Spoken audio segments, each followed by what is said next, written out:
Umakyat ang kamay ni Lucian. Marahang hinilang laylayan ng duster. Dumampi ang halik sa makinis na hita ni Anastel. Napaungol siya at napakapit. Hanggang sa tuluyang sumabog ang init ng gabi. Ngunit sa gitna ng pawis at kumot, biglang umalingaw-ngaw. Akala ko ba 3 ng anak mo? Bakit may red stain ng kumot? Bago ka pa lang sa channel neto, ibang kwento ni Ate Jane, istorya mo, ikwento ko. Huwag kalimutang pindutin ang notification bell at subscribe button.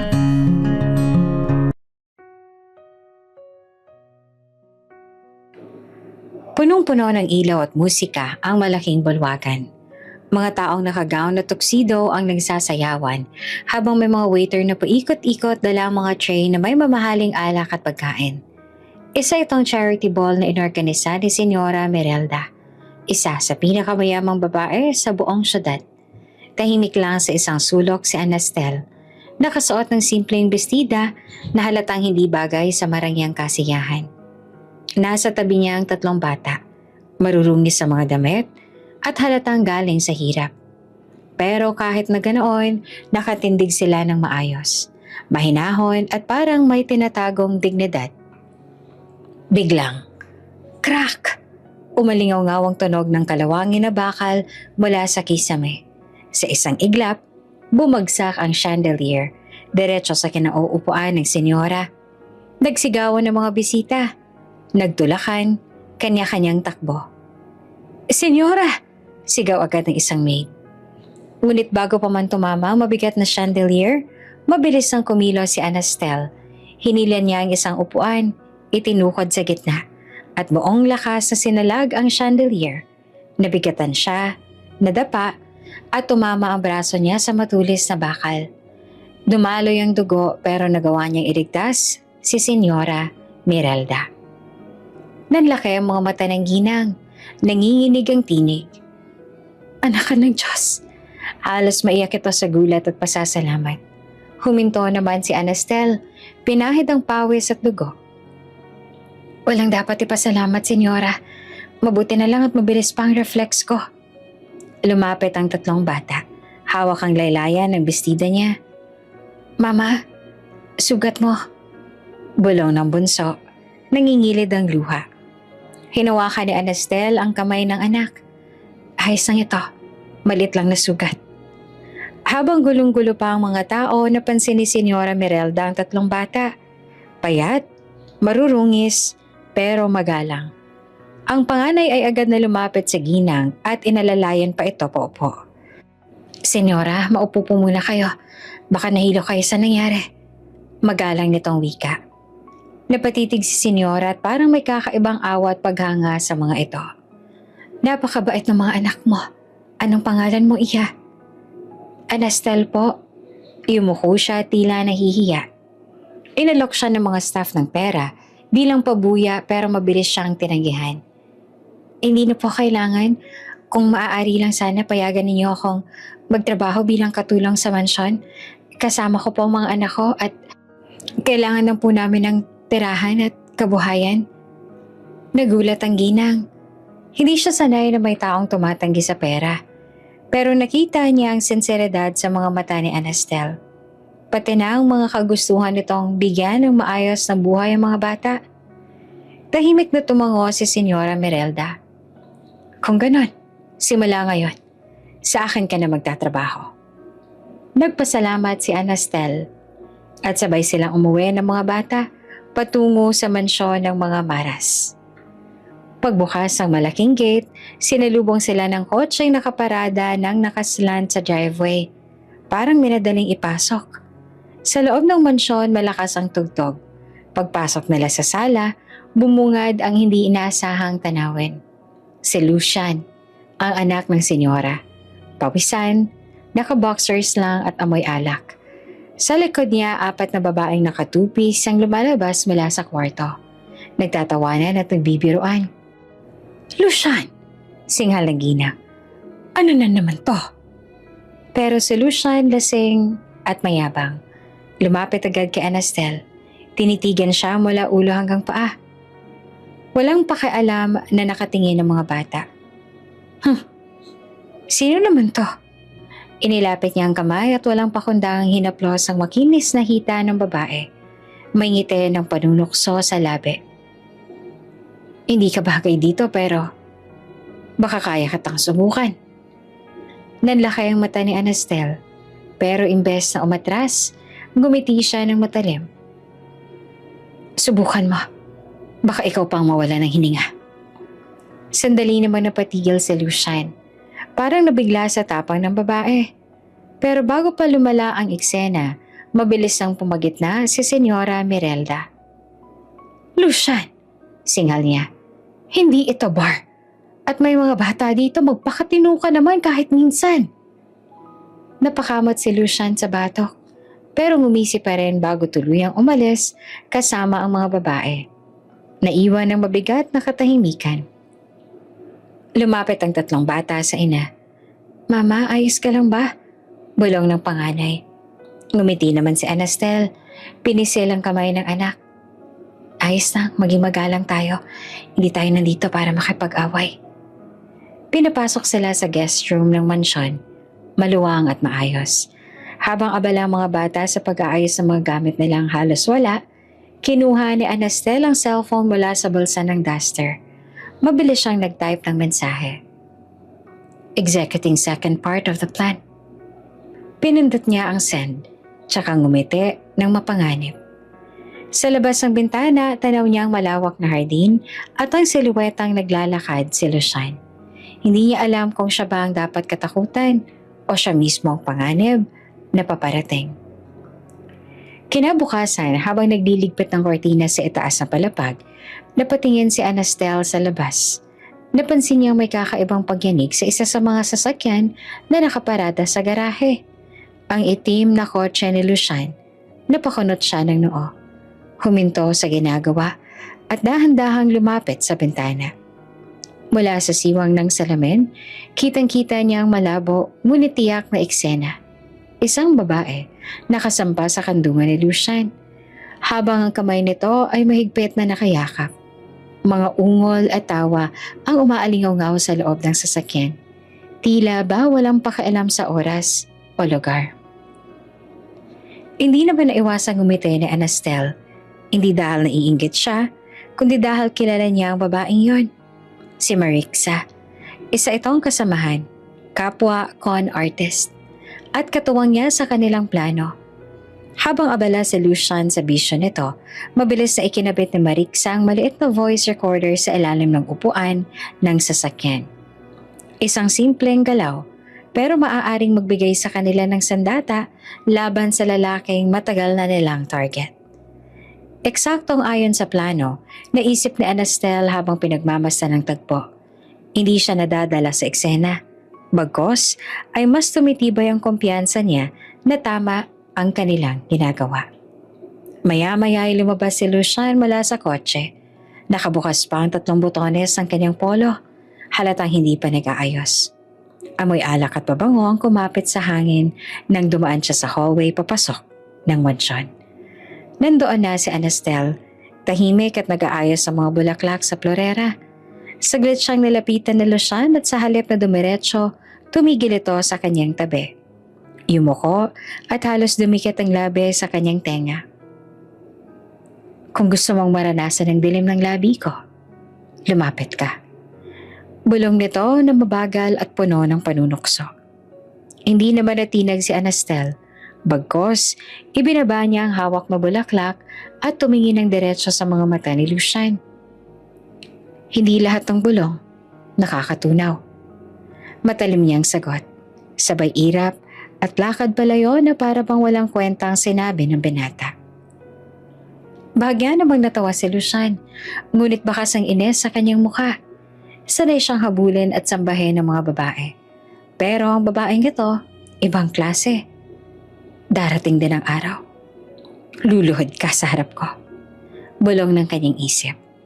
Kahit ayaw niyang aminin na siya mismo ang unti-unting naaakit. Bandang hapon, biglang naging abala ang buong mansyon. Dumating kasi ang isang espesyal na bisita. Mula sa tarangkahan ang isang mahabang limousine. Mabilis na nagtipo ng mga kasambahay. Sabik na makita kung sino ang paparating. Bumaba mula sa sasakyan ang isang lalaking nakasuot ng simpleng jacket at cap. Pero hindi iyon nakatago ang kanyang presensya. Siya, si Cassiel, isang sikat na international pop star at bunsong kapatid ni Lucian. Cassiel! Sigaw ng ilang staff sabay palakpakan. Kahit ang mga anak ni Anastel mabilis na tumakbo palapit. Tuwang-tuwa na makita ang isang celebrity ng malapitan. Gusto niyo bang marinig akong kumanta? Tanong ni Cassiel. Bitbit ang maliit na gitara, agad na umupo sa damuhan ng mga bata. Parang mga sisiw na sabik makinig. Kahit si Anastel na kanina pa nagtatangkang manatiling composed, hindi napigilan ng pagkislap ng mga mata habang nakikinig sa bawat himig ng kanyang idolo. Parang huminto naman ang oras habang kumakanta si Cassiel.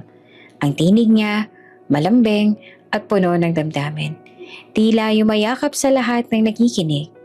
Si Senyora Merelda naman ay nakatingin ng may pagmamalaki, habang ang mga bata ay tila na hipnotismo ng kanyang talento.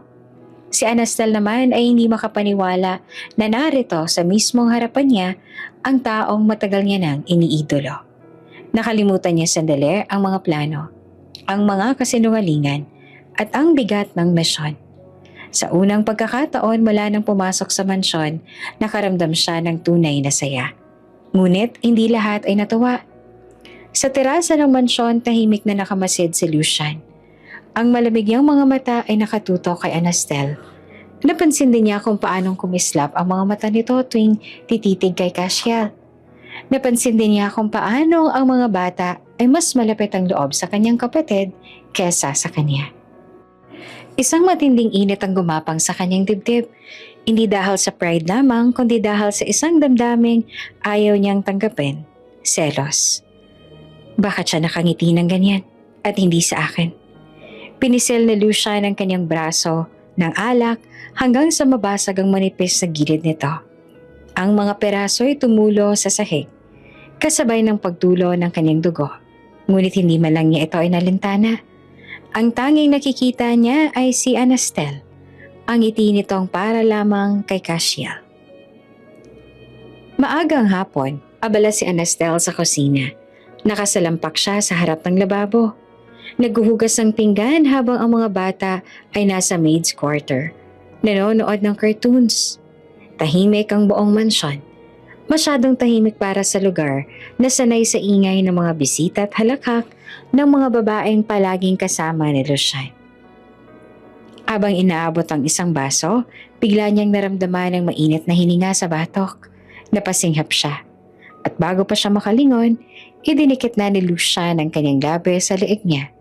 Banayad ang halik. Pagkatapos ay marahang dumampi ang dila nito, na tila sinusundan ang linya ng kanyang balat. Sir Lucian, mariing bulong ni Anastel, pero hindi agad siya lumayo. Ginapang naman ni Anastel ang mga kamay nito sa hita ng lalaki. Marahang umaakyat. Tila sinusubo kung hanggang saan ang tapang nito. Ramdam na Lucian ang kakaibang kuryente sa bawat dampi ng daliri niya. Hindi siya sanay na siya ang sinusubok. Ngunit, bago pa tuluyang lumunin ng init ang sitwasyon, tinulak na Anastel ang dibdib ni Lucian. Napaatras ito ng kaunti. Gulat at bitin. Nakangiti si Anastel. Malamig ngunit mapanukso ang mga mata. Hindi lahat ng bagay na gusto mo, makukuha mo. Mahinahong sabi niya sabay talikod at pagpunas ng kamay sa apron. Iniwan niya sa Lucian na nakatayo. Mahigpit ang kamao at halatang nanginginig sa pagnanasa. Anong meron sa babaeng to? Tanong ng isip ni Lucian. Sanay siya na ang mga babae ay bumibigay agad. Ngunit si Anastel, parang laro sa kanyang pag-init ng dugo ni Lucian. At mas lalo lang siyang naiintriga. Kinahapunan, dumating ang tawag mula sa paaralan. Isa sa 3 bata, si Fish, ang middle daughter, napaaway raw. Nakatanggap ng pasa sa pisngi at muntik pang maparusahan. Agad na kinabahan ng bata. Halos maiyak habang nakaupo sa harap ng mesa. Ayoko na malaman ng mama. Garalgal ang boses ni Fish. Nanginginig habang hawak ang kamay ng kanyang ate. Ayoko siyang madismaya. Sir Lucian, pwede bang ikaw na lang magpanggap na papa ko? Natigilan si Lucian. Hindi siya sanay marinig ang ganitong pakiusap. Lalo na't mula sa batang halos ilang linggo pa lang niyang nakakasama. Naramdaman niyang bumigat ang dibdib niya. Nakatingin si Fish sa kanya. May halong takot at pag-asa. Saglit namang natahimik ang paligid. Pagkatapos, bahagyang umite si Lucian. Sige, mahinahon niyang sagot. Akong pupunta. Sa unang pagkakataon, pumayag siyang gumanap bilang ama, kahit peke. Sa paaralan, nakaupo si Lucian sa harap ng guro. Suot ang simpleng polo na nakakunot ang noo. Seryoso ang tindig. Ang guro naman ay nagkwento kung papaano napaaway si Fish dahil ipinagtanggol daw nito ang isang kaklase na inaapi. Habang nakikinig, lihim na napangiti si Lucian. Matapang siya. Sabi niya sabay tingin kay Fish na nakatungo lamang. Pero susubukan naming ituro na may ibang paraan bukod sa suntok. Nagulat ang guro. Hindi inaasahan ang mahinahong sagot mula sa lalaking kilala ng marami bilang basagolero at babaero. Pagkatapos ng meeting, napayakap si Fish kay Lucian. Mahigpit na parang ayaw nang bumitaw. Salamat, bulong ng bata. May kung anong sumiklab sa puso ni Lucian.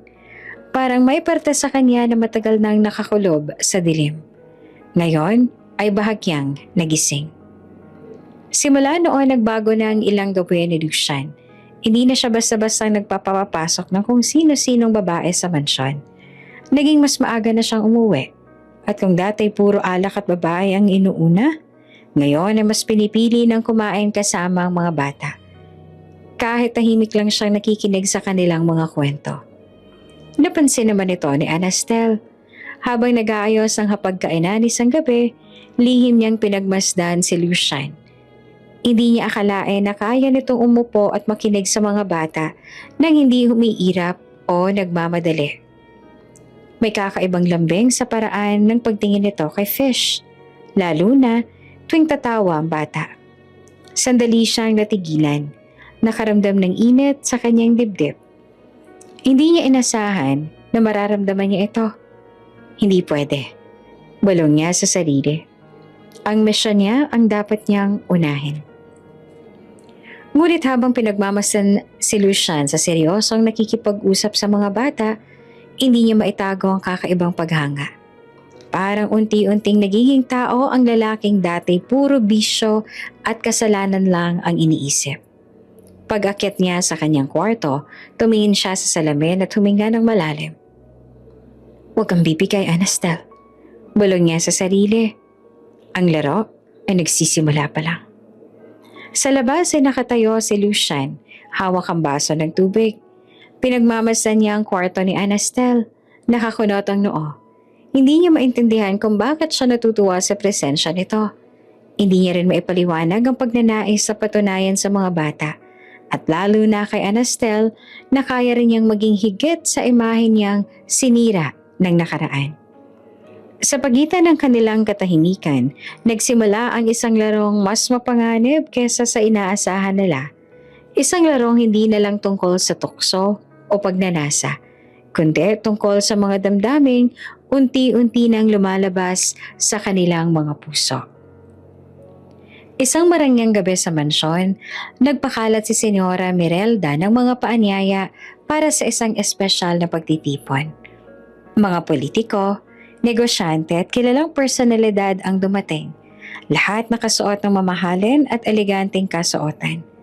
Punong-puno ng ingay ang mga baso at halakhakan ng malaking bulwagan. Habang abala sa pag-aasikaso ng mga bisita, biglang bumukas ang malalaking pinto. Isang lalaking mabibigat na presensyang pumasok. Suot ang mamahaling suit at may kasamang mga bodyguard. Ang lahat ay biglang natahimik. Don Severus Maras. Mahina ngunit nanginginig ang bulong ng ilan. Siya ang ama ni Lucian at isang makapangyarihang senador. Pagkakita pa lang kay Severus, kumulo na ang dugo ni Anastel. Ramdam niya ang galit na matagal niya nang kinikimkim. Ito ang halimaw na pumatay sa ama ng mga batang ito. At taong ginamit ang kapangyarihan para takpan ang lahat ng kaniyang kasalanan. Mula sa gilid ng silid, napansin niya ang mukha ni Senyora Merelda, nanlalamig, nanginginig at halos hindi makatingin sa sariling asawa. Si Lucian naman, napakagat ng labi, halatang pinipigilan ng galit at takot. Kahit gaano pa siyang kagaspang, kahit gaano pa siyang pagtatapang-tapangan, alam ni Anastel na ang ama niyang ito ang tanging tao na kayang magpabagsak sa kanyang buong katauhan. Matapos ang seremonya, nagpalit si Anastel ng damit. Hindi na siya naka-uniform ng kasambahay. Sa halip, lumabas siya ng silid suot ang isang maluwag na crop top na halos lantad ang kanyang puso at tiyan. Bagay na bagay sa kanyang simpleng fitted jeans na mas lalo pang nagpakita ng kanyang korba. Pagdaan niya sa hallway, napatigil si Lucian. Ang mga mata nito ay agad na bumaba sa kanyang katawan. Hindi niya na maitago ang paghanga at pagnanasa. Dahan-dahan lumapit siya sa babae. Walang sinabi, inilapat niya ang palad sa makinis na tiyan ni Anastel. Ang daliri niya ay marahang gumuhit sa paligid ng kanyang pusod. Halos pinapaikot iyon na parang sinusubok kung hanggang saan siya papayag. Naniga si Anastel, napasinghap, ngunit hindi siya tumutol. Sa halip na ngumiti siya ng malamig at matamis, tila isang panalo iyon sa kanya. Ito na, ang simula ng bitag. Mula noon nagbago na ang kilos ni Anastel. Tuwing gabi sinasadya niya maglakad sa pasilyo ng mansyon na nakasuot ng maikling damit. Manipis ang tela at halos laging may naaaninag. Minsan ay nakaduster na maluwag na biglang tataas sa bawat hakbang. Minsan naman isang simpleng sando na halos hindi kayang itago ang kanyang katawan. Isang gabi, abala si Lucian sa panonood ng TV sa sala. Dumaan si Anastel, bitbit ang isang tray ng juice.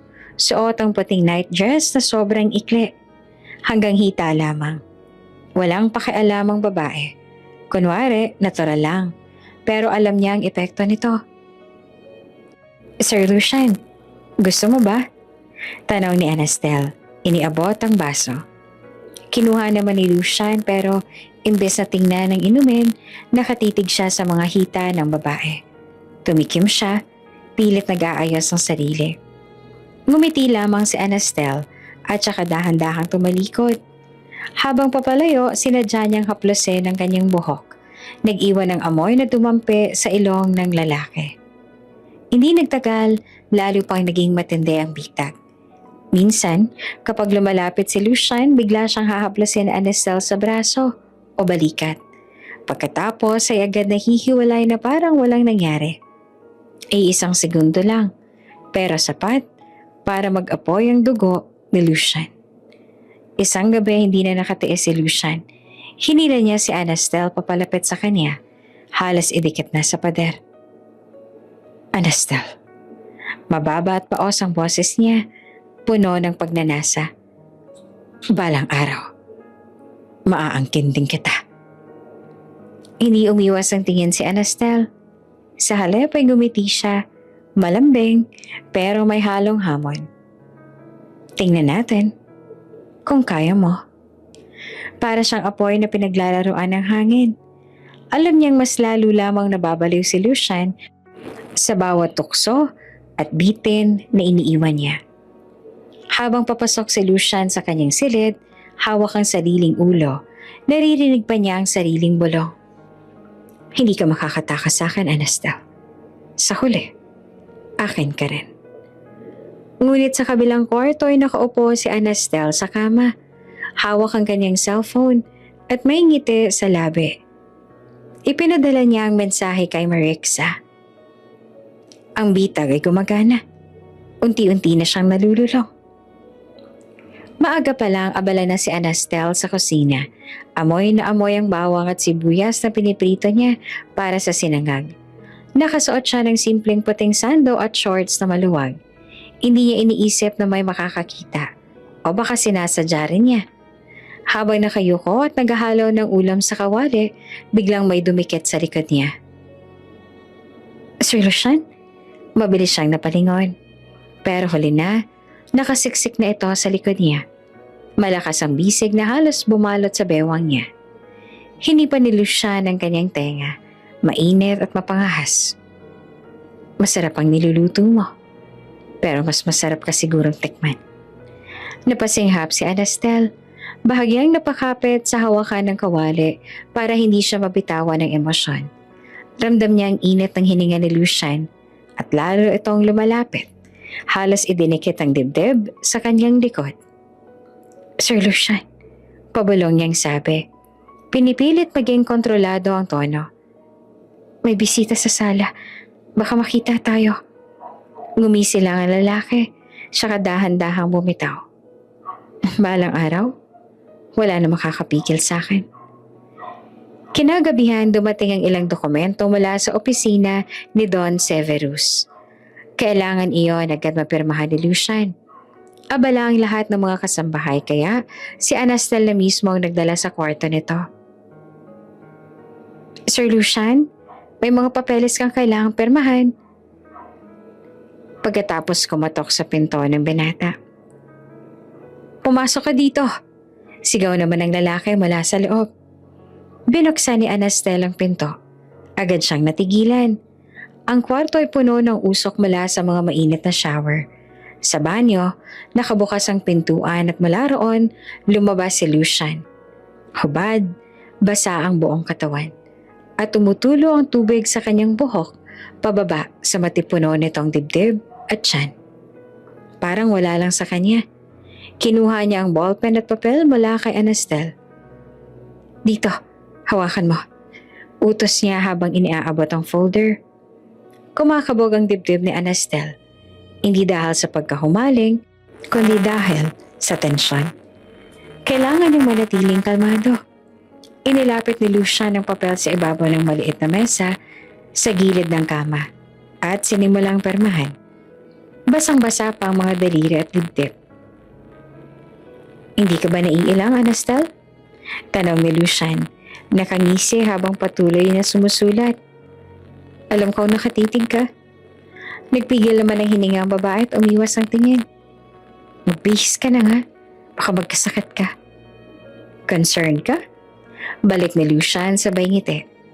Ngunit sa loob ng utak ni Anastel, isa lang ang sigaw. Kailangan kong gawin to. Ngayon na. Pagkatapos permahan ng mga papeles, bumalik si Lucian sa banyo para magbanlaw. Malakas ang agos ng tubig mula sa shower. At iyon ang pagkakataong hinihintay ni Anastel. Mabilis niyang binuksan ang drawer ng study desk. Nandoon ang PC na palaging ginagamit ni Lucian.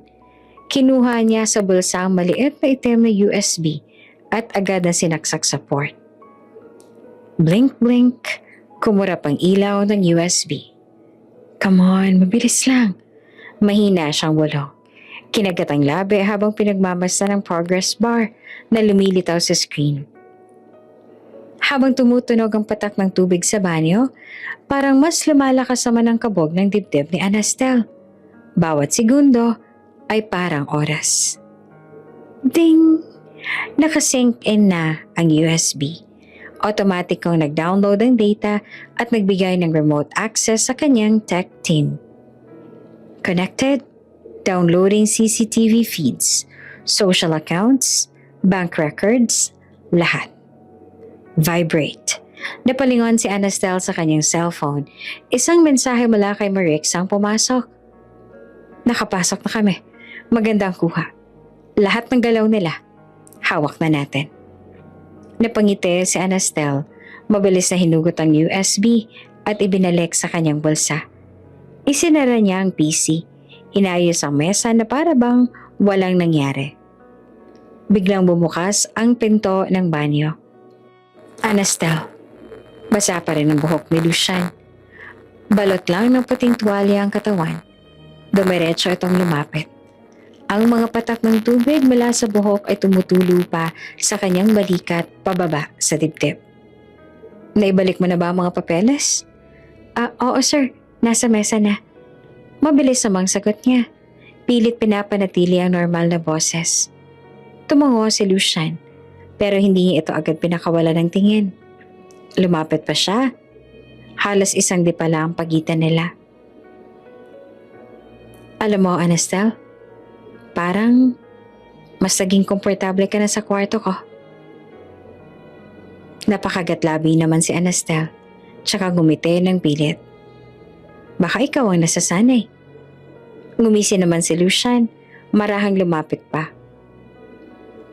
Ngunit bago pa siya tuluyang makabikit, mabilis na umatras si Anastel.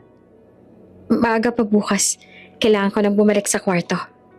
Tumalikod siya at hindi nagpatinag kahit ramdam niyang nanilisik na titig ni Lucian sa kanyang likod. Pagpasok niya sa sariling silid, agad niyang kinuha ang cellphone. May bagong mensahe na mula sa tech team. Mission success. Hawak na namin lahat ng CCTV feeds, social at bank accounts.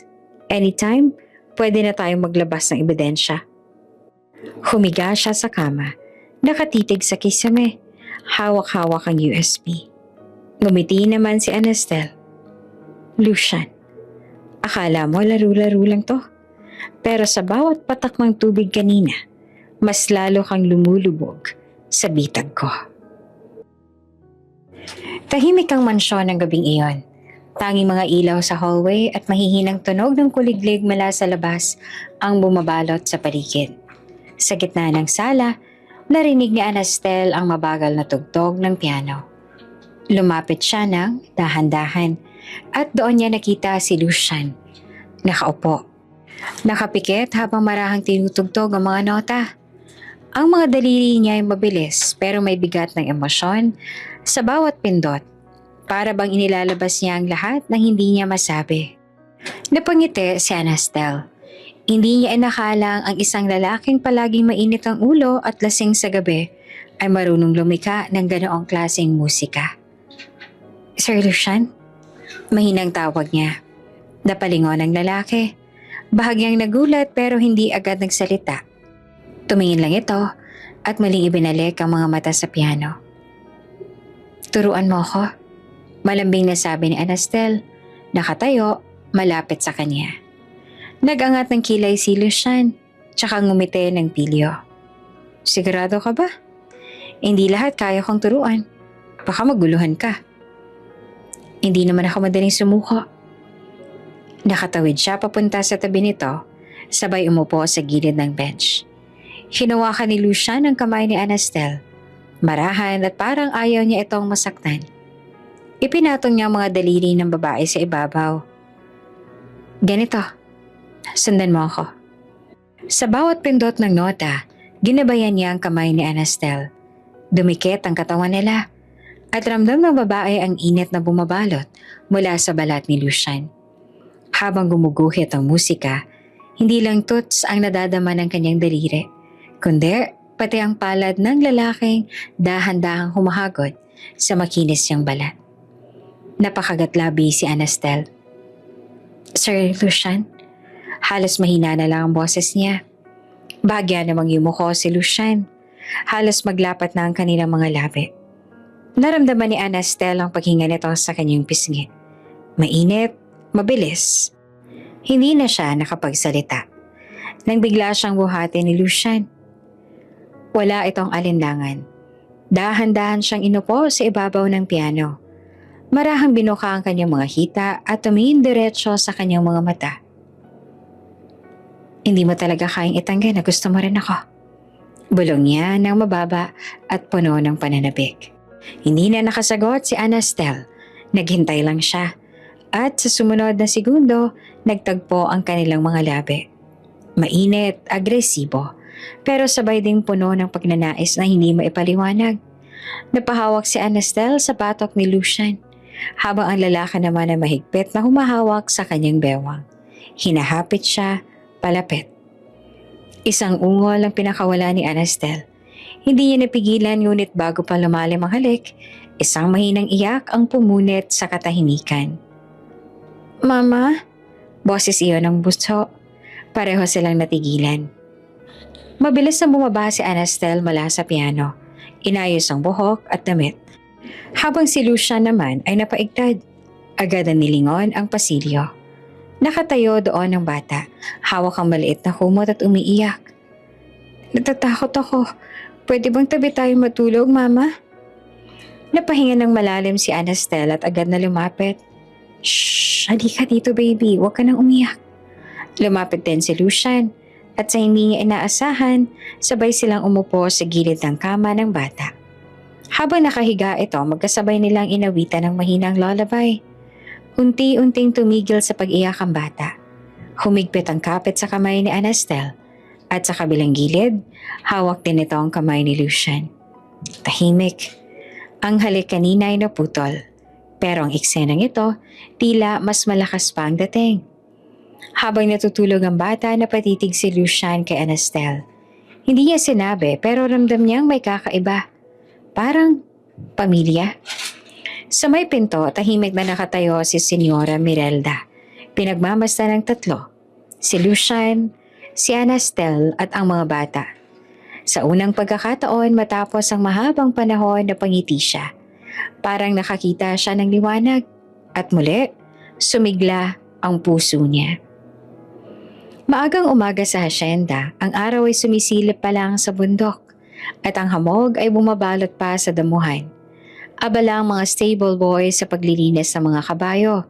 Ngunit si Lucian, nakasuot ng simpleng puting polo na nakabukas ang 2 butones at dark jeans. Nakatayo malapit sa kanyang paboritong kabayo. Isang kulay itim na stallion na nagngangalang Nero. Hawak niya ang yenda. Sabay kindat kay Anastel na kagagaling lang sa kusina. Nakasuot ng simpleng blusa at maong. Gusto mo sumubok? Tanong ni Lucian. May halong hamon at pang-aakit ang tono. Napangiwi si Anastel. Hindi ako marunong, sir. Baka mahulog lang ako. Lumapit si Lucian. Inilahad ang kamay. Huwag kang matakot. Akong bahala.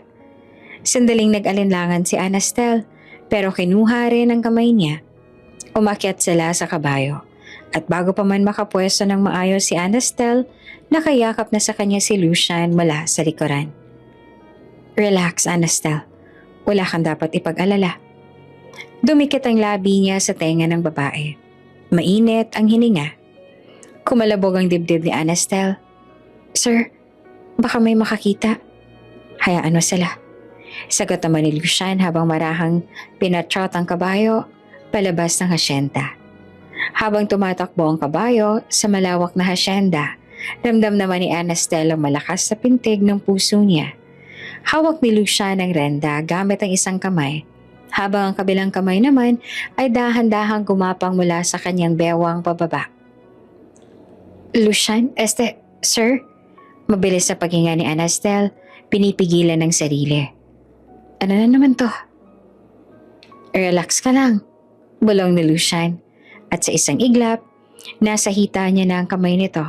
Dahan-dahan, parang sinusukat ang bawat pulgada ng balat niya. Napakagatlabi si Anastel. Pinilit huwag magpalabas ang ungol. Pero hindi na siya nakapigil nang dahan-dahan itong ibinaba ang zipper ng kanyang pantalon. Lucian, halos daing na ng boses niya.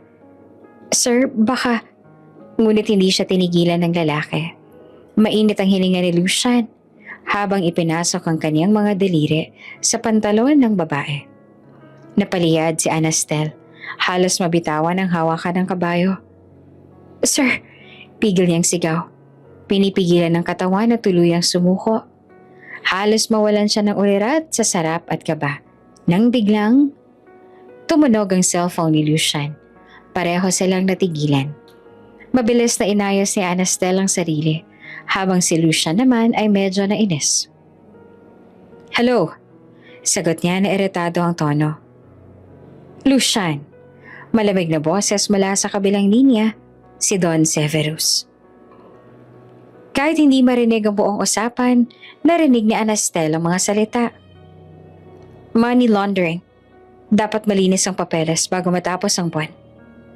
Project X, huwag mong ipapahiya ang pamilya natin. Napasinghap si Anastel. Project X? Ano yun? Naiintindihan ko pa. Sagot naman ni Lucian. Malamig na rin ang tono. Akong bahala. Pagkababa ng tawag, agad niyang pinaandar ang kabayo pabalik sa mansyon. Tahimik siya. Mahigpit ang hawak sa renda. Parang nagbabaga ang isip. Pagbalik nila ay halos tumalon si Anastel mula sa kabayo. Sir? Sir, may importante pa pala akong gagawin sa loob. Hindi na siya tumingin pa kay Lucian at mabilis na nagtungo sa sariling silid. Pagkasara ng pinto, agad niyang dinukot ang cellphone. Tinawagan niya si Marixa. Marixa, kailangan niyong hanapin agad kung ano ang Project X. Mabilis niyang utos. Related ito sa money laundering ng pamilya Severus. Hindi ito simpleng laro. Copy. Sagot naman ni Marixa sa kabilang linya. Gagamitin namin yung access na binigay mo mula sa USB. Within 24 hours may information ka na. Huminga ng malalim si Anastel. The deeper I go, the more dangerous this gets. Kinagabihan, nasa veranda si Lucian, nakatingin sa basong alak. Tahimik lang siya, malayo ang iniisip. Lumapit si Anastel dala ang tray ng pagkain. Sir, kumain ka na muna. Baka maubos ang alak sa katawan mo. Hindi agad sumagot si Lucian. Pagkatapos ng ilang segundo ay tiningnan niya si Anastel. Malamlam ang mga mata. Bakit parang masyado kayatang concern sa akin? Sino ka ba talaga? Napatigil si Anastel. Saglit na natigilan, ngunit mabilis din siyang ngumiti. Pilit na pinapagaan ang sitwasyon. Kasambahay mo lang ako, sir. Nagtagpo ang kanilang mga mata.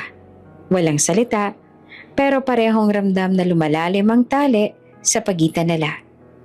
Sa isip ni Anastel, isa lang ang malinaw.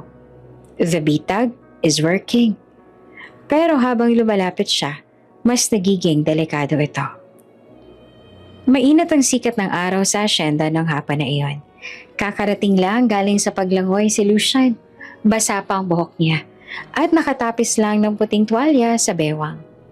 Habang tinutuyo ang katawan gamit ang isa pang towel, mas lalo pang umumbok ang matitigas niyang abs at dibdib.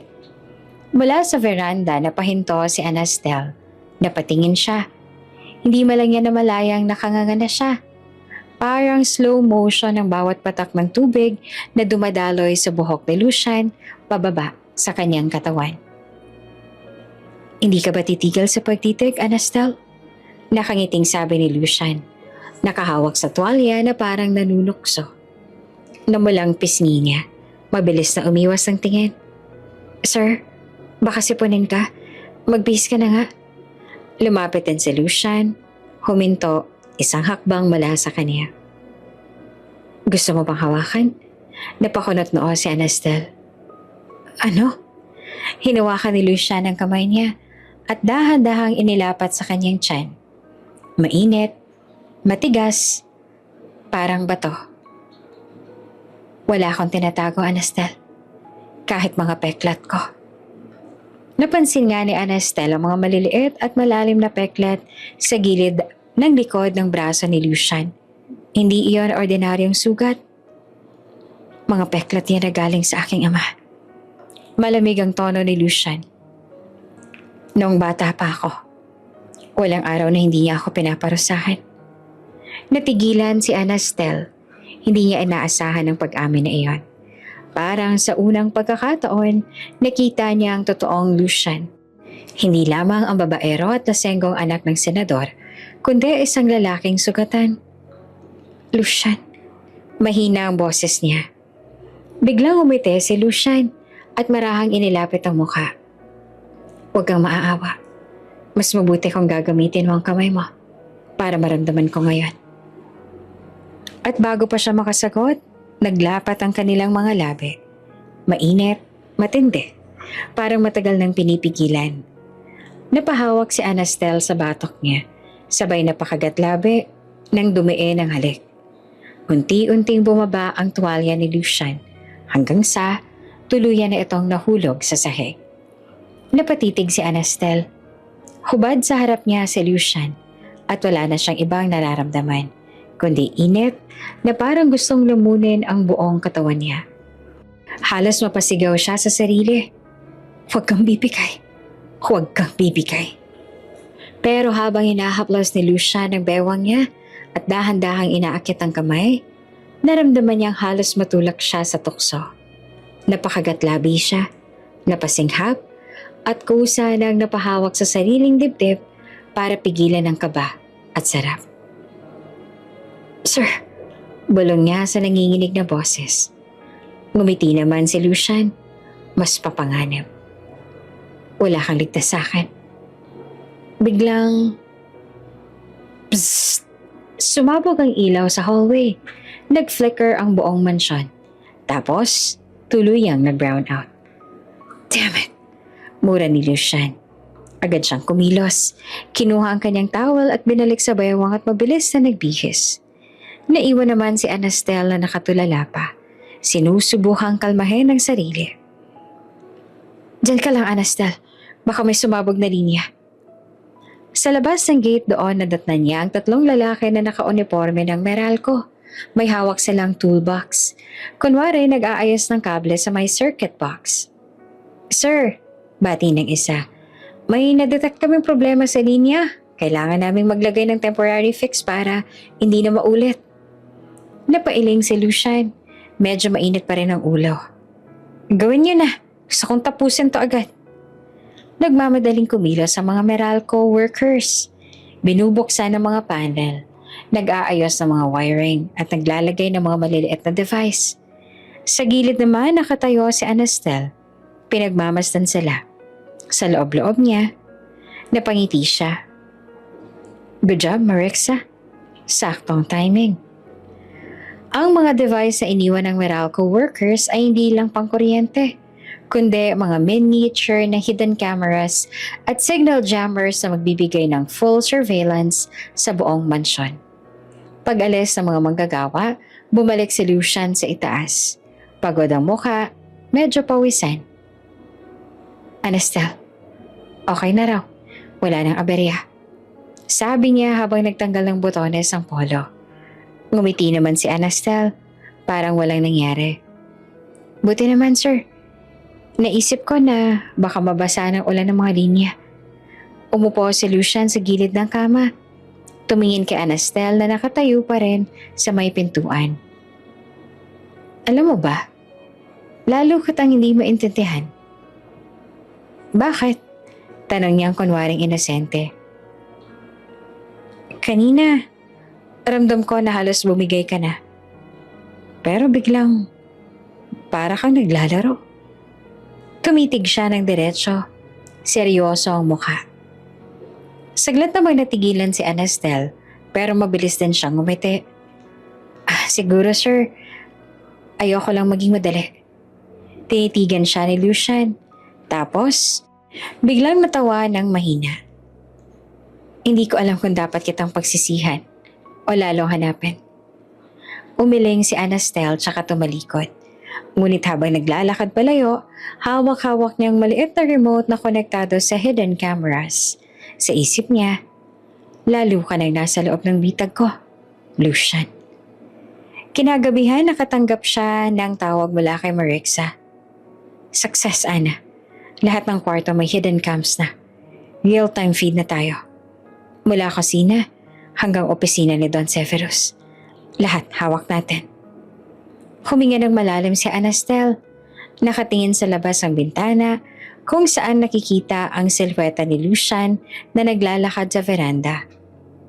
Good, bulong niya. The deeper the trap, the harder they fall. Maagang naglabas si Anastel ng mga uniform ng mga tauhan sa mansyon. Mainit ang araw kaya pinagpasyahan niyang magsampay mismo sa likod ng hasyenda.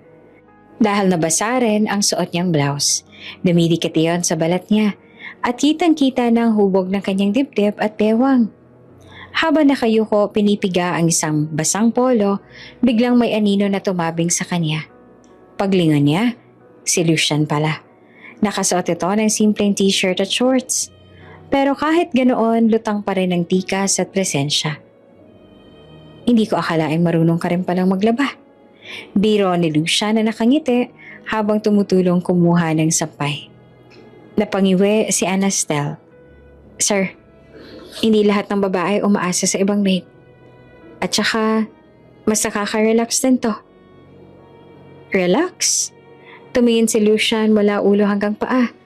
Lalo niyang napansin ang pagkabasa ng suot ni Anastel. Halos kumakapit sa balat. Sigurado ka bang relax ka kapag ganyan ang ayos mo? Namula naman si Anastel. Sir, baka naman pwedeng huwag mo akong titigan ng ganyan.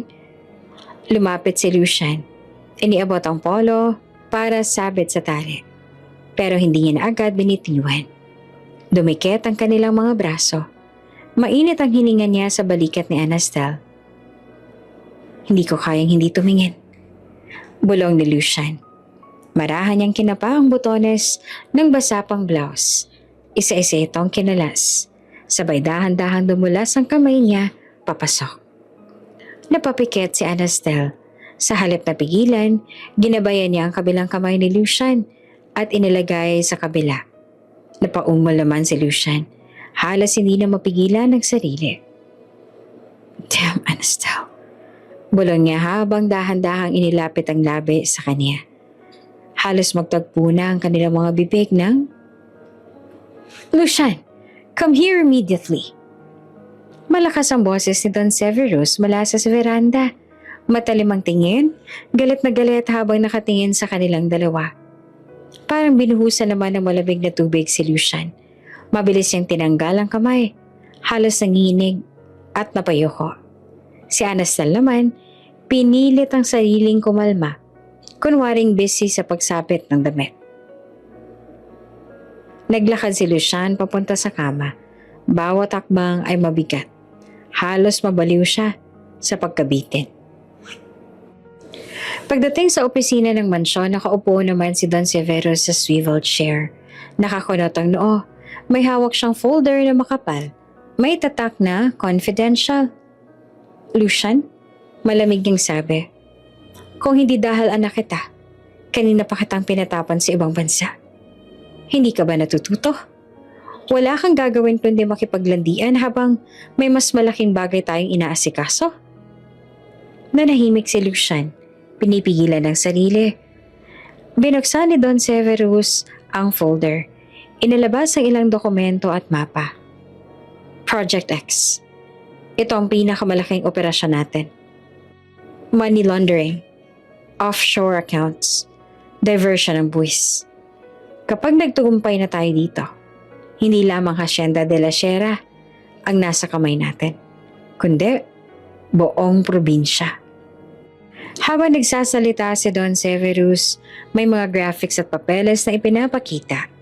May mga pangalan ng dummy corporations, listahan ng mga politiko at bank account sa ibang bansa. Hindi alam ng dalawa, bawat salita, bawat kilos nila ay nakikita at naririnig ng team ni Anastel. Sa isang safe house sa labas ng bayan, nakatutok si Marixa sa laptop, habang ang tech team naman ay nakapalibot. Sa malaking monitor, malinaw ang video feed mula sa hidden cams sa opisina ni Don Severus. Guys, i-record niyo lahat ng to. Utos ni Marixa. Ito ng ebidensya. Kung makukuha natin ang full detail ng Project X, tapos na sila. Nakita nilang dumukot si Don Severus ng USB mula sa drawer. Nasa flash drive na ito ang lahat ng transaction records, code names, schedule. Walang makakaalam maliban nito sa atin. Halos mapangiti si Maria. USB? Jackpot na to, Ana. Samantala, nakaupo naman si Lucian. Tahimik na nakikinig habang paulit-ulit na iniutos ng ama na dapat niyang pangalagaan ang operasyon. Ngunit sa likod ng isip niya, hindi mawala ang imahe ng katawan ni Anastel. Basa, bakat, at ang init ng kanilang halos halik kanina. Lucian, are you listening? Singhal ni Don Severus. Yes, Father. Sagot niya at pilit na tinatago ang panggulo ng isip. Tumayo si Don Severus. Ibinigay ang USB kay Lucian. Bantayan mo ito. Kahit anong mangyari, walang ibang makakahawak nito. Naiintindihan mo? Kinuha ni Lucian ang USB. Nanginig ang kamay. Yes, Father. Paglabas niya ng opisina, huminga ng malalim si Lucian. Pero sa hallway, biglang nakasalubong niya si Anastel. Nakatayo ito, may hawak na pang pinatuyong damit. Nakangiting parang walang nangyari. Sir, mahina niyang sabi. Kamusta ang meeting? Tinitigan siya ni Lucian at hawak pa rin ang USB sa bulsa. Sa isip niya, dalawang bagay lang bumabagabag. Ang bigat ng Project X at ang matinding tukso na unti-unting sinisira ang depensa niya, si Anastel. Samantala, sa kabilang linya ng telepono, tinatawagan ni Marixa si Anastel. Mission accomplished. Nakuha na natin ang buong pag-uusap.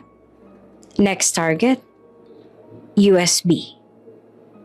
Nakangiting tumango naman si Anastel. May sabay tumingin kay Lucia na papalapit sa kanya. Copy. Leave it to me. Tahimik ang buong mansyon ng gabing iyon. Ang tanging maririnig lamang ay ang mahinang tunog ng orasan at huni ng kuliglig mula sa labas. Sa loob ng kanyang kwarto, nakaupo si Lucian sa gilid ng kama. Nakatingin sa USB na iniabot ng kanyang ama. Mabigat ang dibdib niya at para bang hawak niya ang mismong kasalanan ng pamilya. Ayaw niya sa Project X, alam niyang mali. Pera ng bayan ang gagamitin para sa pansariling kapangyarihan ng kanilang angkan. Ilang beses niya na nang tinangkang magsalita, subalit siya ay tatanggi. Si Senyora Mirelda ang pinupuruhan ng galit ni Don Severus. Para bang ginagamit ng ama ang ina bilang panakot para huwag siyang lumaban. At higit sa lahat, si Castiel, ang kapatid niyang singer na pinakamamahal niya. Ayaw niyang madamay ito, kung kaya't nananahimik siya at piniling maging sunod-sunuran. Habang nakatitig sa USB, bigla niyang narinig ang mga yabag sa lapas. Paglingon niya, nadaanan niya si Anastel. Nakaduster lamang ito, pero nakakabigaan niyang laylayan ng hanggang tuhod at bawat hakbang ay bahagyang sumasayad sa kanyang makinis na binti. Hindi na nakatiis si Lucian. Lumapit siya at hinawakan ang braso ng babae. Halika, bulong niya. Mababa at malamig ang tinig. Mag-usap tayo. Nagulat naman si Anastel pero hindi tumutol. Pumasok sila sa kwarto ni Lucian at isinara niya ang pinto. Lucian? Aniya pero bago pa siya makapagsalita, marahan siyang inupo ng lalaki sa gilid ng kama. Si Lucian naman ay humiga sa kanyang tita. Napakapit para bang humahanap ng pahinga. Hinaplos si Anastel ang tenga niya. Nilaro ang buhok para bang pinapakalma ito. Ngunit sa bawat galaw niya, may kasamang panunukso. Marahang himas. Dahan-dahan, pag-slide ng daliri sa kanyang panga. Unti-unti nag-init si Lucian. Bumukas ang mga mata niya. Tiningnan ang mukha ni Anastel na tila ba nakangiting ng aakit. Hindi niya na kayang pigilan pa. Dahan-dahan umakyat ang kamay niya mula sa hita ni Anastel. Hinila ang laylayan ng duster. Lucian. Mahina ang boses ng babae pero hindi siya umatras. Hinalikan ni Lucian ang hita niya.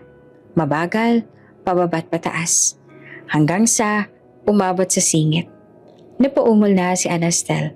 Napakapit sa balikat ng binata. Ramdam na ramdam niya ang init ng bibig ni Lucian. Lalo na nang dumampi ito sa basang tela ng kanyang underwear.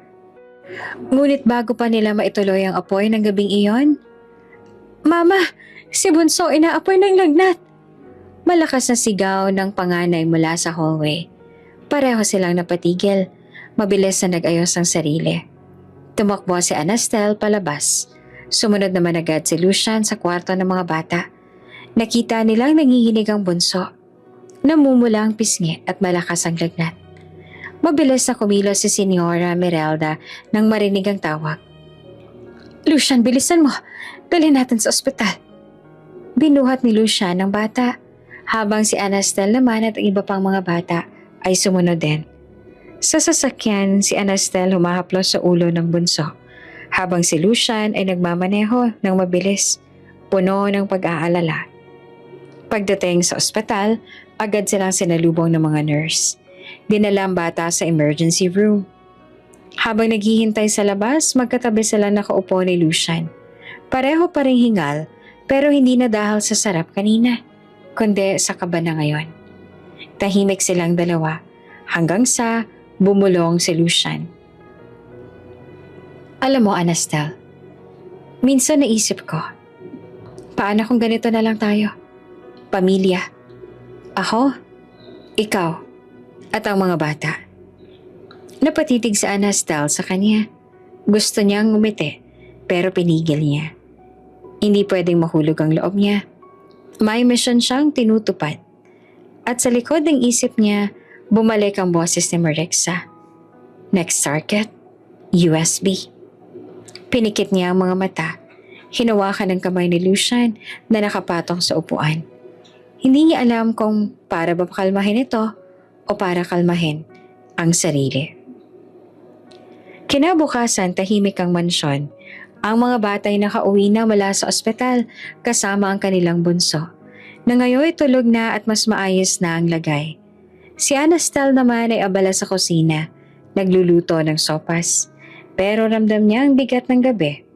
Ang alaala ng halik, ang init, at ang mga salitang binitawan ni Lucian kagabi. Biglang lumapit ang panganay, si Aya. Tahimik na nakatayo sa pinto. May hawak na maliit na laruan, pero seryoso ang mga mata.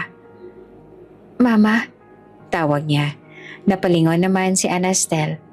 Ngumiti. Oh, Aya, bakit gising ka na? Tulog pa dapat kayo Dahan-dahan namang lumapit ang bata, tsaka nagsalita ng mahina ngunit matalim na boses. Mama, are you falling for him? Napatigil si Anastel. Parang tinamaan ng matalim na sibat. Anong ibig mong sabihin? Umiling ang bata. Don't forget, binabayaran ka para pabagsakan ng pamilya nila. Halos malaglag naman ang hawak na sandok ni Anastel. Napatingin siya sa bata. Gulat at hindi makapaniwala. Paano? Paano alam mo yan? Tumayo si Aya ng tuwid. Tila mas matanda pa kaysa sa totoong edad niya. Narinig ko noon, Mama. Narinig kong kinausap ka ni Ate Marixa. At saka, hindi mo kailanman itinago sa akin kung bakit tayo nandito. Hindi ba't sinabi mo noon? Nagagawin natin ang lahat para makaganti sa pumatay kay Papa. Napaupo naman si Anastel Cecilia. Napayoko. Halos manginig ang kamay. Hindi niya akalaing ganoon ang kalalim ang pagkaintindi ng bata. Aya, mahina niyang bulong. Hindi mo dapat binubuhat ang bigat na to. Anak ka lang. Umiling si Aya. Halos mapaiyak. Hindi na ako bata, Mama. Nakita ko kung paano pinatay ni Don Severus ang aking papa. Nakita ko rin kung paano niya pinaglaruan ang buhay natin. Hindi ko makalimutan yan. Kaya ngayon, ikaw lang ang naasahan ko. Huwag kang bibitaw. Mama, huwag kang magpapaakit kay Lucian. Nang marinig iyon ay parang sinampal si Anastel ng sariling konsensya. Oo, may plano sila. Oo, may misyon sila.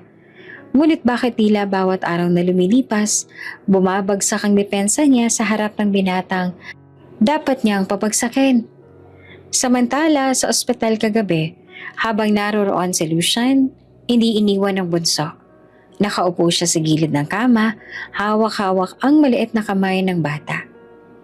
Papa, bulong ng bata habang nakapikit. Nilalagnat pa rin ang bagya. Nagulat naman si Lucian. Ha? Anong sabi mo? Binuka ng bata ang mga mata, mahina ang boses. Sana, ikaw na lang ang naging papa ko. Ang bait mo at palagi mo akong pinoprotektahan. Kung ikaw ang papa ko, Siguro hindi na ako matatakot sa dilim. Naniga si Lucian. Hindi niya alam kung ano ang sasabihin. Pero unti-unting gumuhit ang ngiti sa kanyang labi. Hinaplas niya ang ulo ng bata at marahang tumango. Kung yan ang gusto mo, sige, ako nang papamumula ngayon. Pumasok si Senyora Merelda na may dalang prutas. Napatigil siya nang marinig ang sinabi ng bata.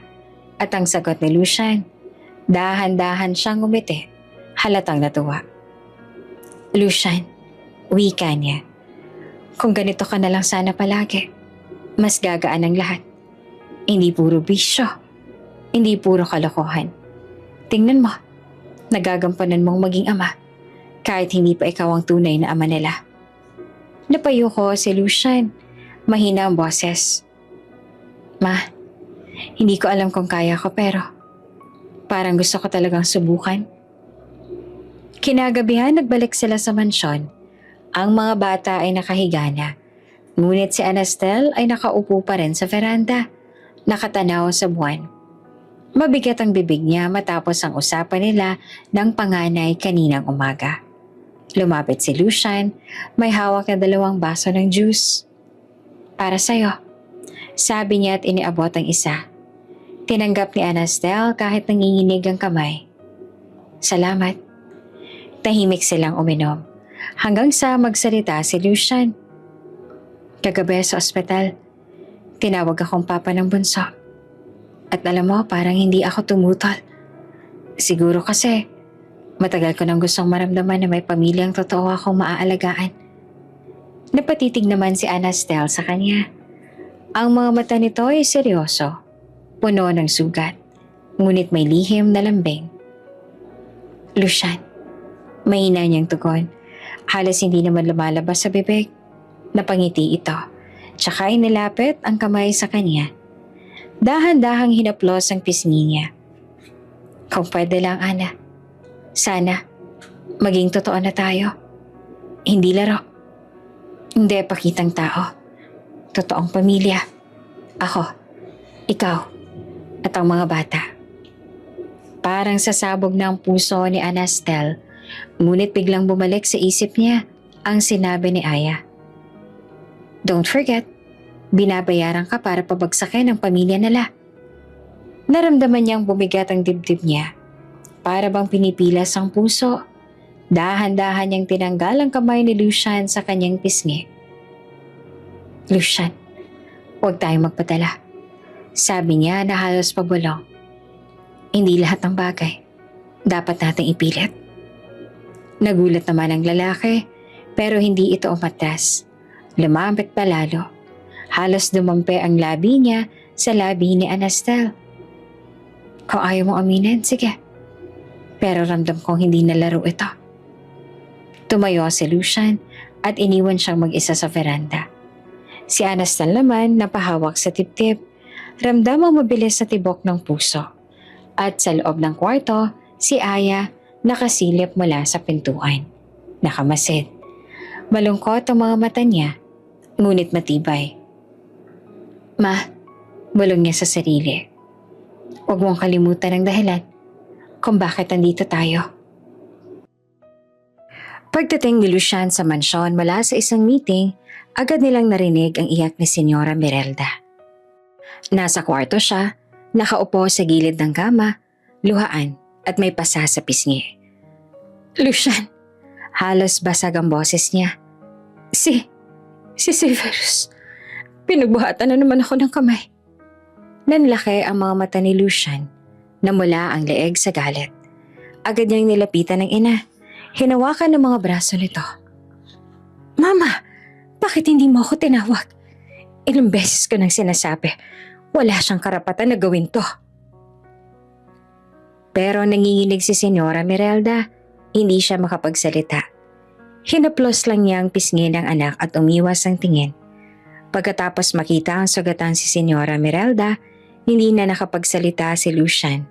Numumuo ang galit sa kanyang dibdib habang pinipigilan ng sariling huwag sumabog sa harap ng ina. Dahan-dahan niyang hinaplos ang kamay nito, tsaka marahan tumayo. Mama, Pahinga ka na muna. Mahina niyang sabi. Pilit tinatago ang panginginig ng boses. Hindi ko hahayaang maulit ito. Tahimik siyang lumabas ng silid. Bitbit ang bigat na parang bato sa kanyang dibdib. Pagpasok niya sa sariling kwarto, ibinagsak niya ang katawan sa upuang nasa gilid. Mariing pinisil ang kamao. Doon siya nadatna ni Anastel. Nakasunod pala mula sa likod niya. Tahimik na nakamasid. Lucian, tawag niya na halos bulong lang. Nangingit-ngit si Lucian. Pumalo siya sa mesa. Halos mabasag ang kahoy. Nakakainis. Paulit-ulit na lang. Gusto ko na siyang saktan. Nakamasid si Anastel mula sa pinto. Nakita niya kung gaanong kabigat ang dinadala ng binata. Sa unang pagkakataon, hindi lang yabang at init ng katawan ang nakita niya kay Lucian, kundi sugat at galit na matagal nang kinikimkim. Lumapit siya, marahang hinawakan ng balikat ng binata. Lucian, mahina niyang sabi, hindi mo kailangang buhatin lahat ng bigat mo to na mag-isa. Napalingon si Lucian sa kanya. Namumula pa rin ang mata, nanginginig ang panga. Ano pang magagawa ko, Ana? Wala akong laban sa kanya. Lahat hawak niya. Pera, tao, kapangyarihan. Kahit ako parang laruan lang niya. Wala nang sabay-sabay lumapit siya kay Anastel at niyakap. Mainit ang hininga niya sa dibdib ng binata. Kung wala kang makakapitan, ako na lang. Nagtagal ang katahimikan bago dahan-dahang lumuwag ang dibdib ni Lucian. Huminga siya ng malalim at imbes na tumulak palayo, pinisil niya ang bewang ni Anastel. Parang kusang gumalaw ang katawan nila. Inalalayan siya ni Lucian papasok sa sariling kwarto. Sa kanya marahang isinara ang pinto. Ang tanging ilaw ay ang lampara sa gilid ng kama. Nagbibigay ng dilaw at malambot na liwanag.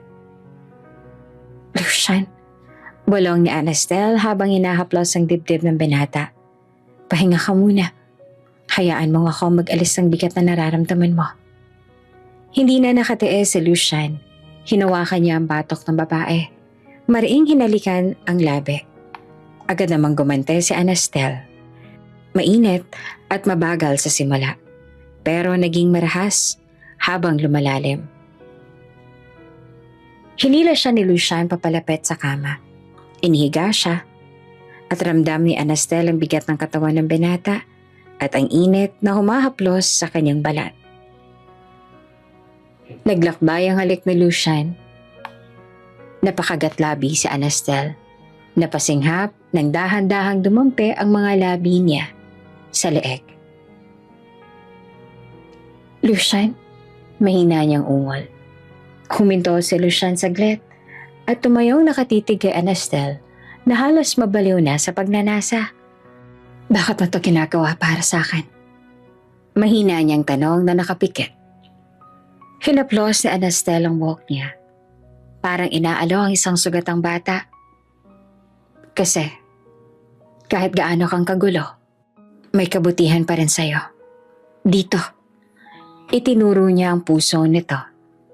Unang beses iyon na nakatulog si Lucian sa bisig ng isang babae. Dahil sa pakiramdam ng may nag-aalaga at umaalalay sa kanya. Ngunit sa dilim ng gabing iyon nang tulog na si Lucian, ibang mukha ang ipinapakita ni Anastel. Dahan-dahan siyang bumangon, pinulot ang kanyang damit at tahimik na lumabas ng kwarto.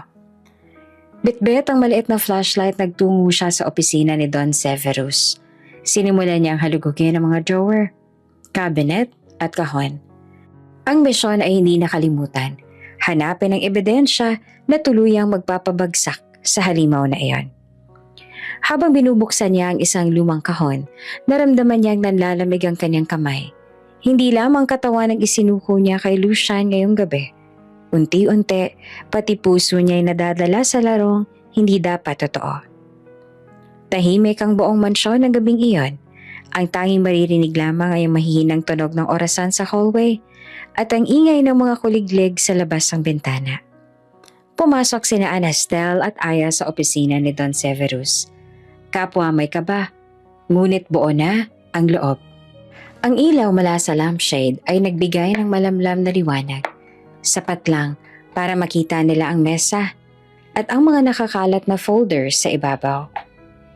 Siguraduhin mong walang naiwan na bakas, ma. Bulong ni Aya habang isinasarang pinto. Agad naman siyang lumapit sa mga drawer at nagsimulang maghalukay ng papeles. Si Anastel naman ay dumiretso sa malaking cabinet na bakal na nakatako sa likod ng painting. Tinapik niya ang earpiece. Tiberius, narito na kami. Confirm kung may camera pa ang active dito. Clear. Na-disable ko ng feeds mula sa CCTV. May 5 minuto kayo bago mag-auto-reset. Sagot ng Techmaster. Mabilis at malamig ang boses. Napatigil si Aya nang may makita. Mama, tingnan mo to. Inilabas niya ang isang folder. Nandoon ang listahan ng mga accounts, mga pangalan ng dummy corporations, pati na rin ang ilang proyekto na hindi ipinapakita sa publiko. Ang iisang lumutang sa lahat, Project X. Nanginginig ang kamay ni Anastel nang makita iyon. Ito ang patunay. Pero hindi pa sapat. Kailangan natin ang nasa vault. Dahan-dahan niyang hinawi ang painting. Bumungad ang isang matibay na vault na may 6 na button para sa kombinasyon. Walang biometric, walang digital scan, puro manual. Manual vault ito. Bulong niya at halos hindi lumabas ang boses. Hindi ito mahahak ng sistema, Tiberius. Correct. Sagot naman ng Techmaster mula sa earpiece. Kailangan niyo ng tamang code. Lumapit si Aya. Tinapik ang frame na nakasabit malapit sa vault. Mama, tingnan mo. Sa gilid naman ng frame ay may nakaukit na maliit na numero. 6 na digits. Bahagyang natatakpan ng alikabok. Pinunasan ni Anastel gamit ang daliri. Subukan natin. Bulong niya at pinindot ang mga numero. Dahan-dahan at may kaba. Ang una, tama. Ang pangalawa, tama rin. Ang 2 berdeng indicator ay umilaw. Napaigting ang tibok ng puso niya sa pangatlo at pang-4. Parehong tama. Ngunit, nang pindutin ang panlima, beep! Pula ang ilaw.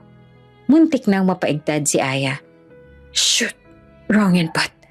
Mabilis sasabi ni Tiberius. 2 maling input lang at mag-a-alarm yan. Humigpit ang hawak ni Anastel sa keypad. Hindi pwedeng magkamali.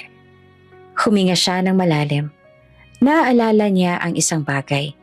Ang tattoo sa pusod ni Lucian. 6 na digits. Hindi niya makalimutan ang 4 na una dahil minsang dumampi ang mga mata niya roon. Nang minsan na siyang muntik matukso. Napatingin siya kay Aya.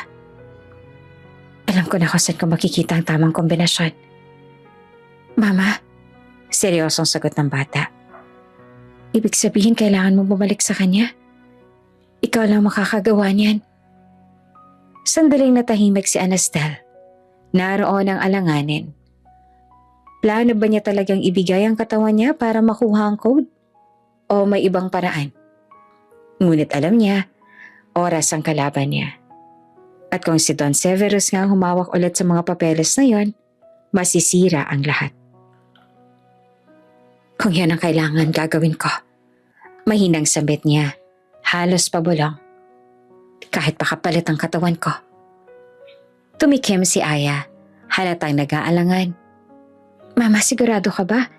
Hindi ka ba natatakot na baka malunod ka sa laro niya? Ngumiti na lang si Anastel ng mapait.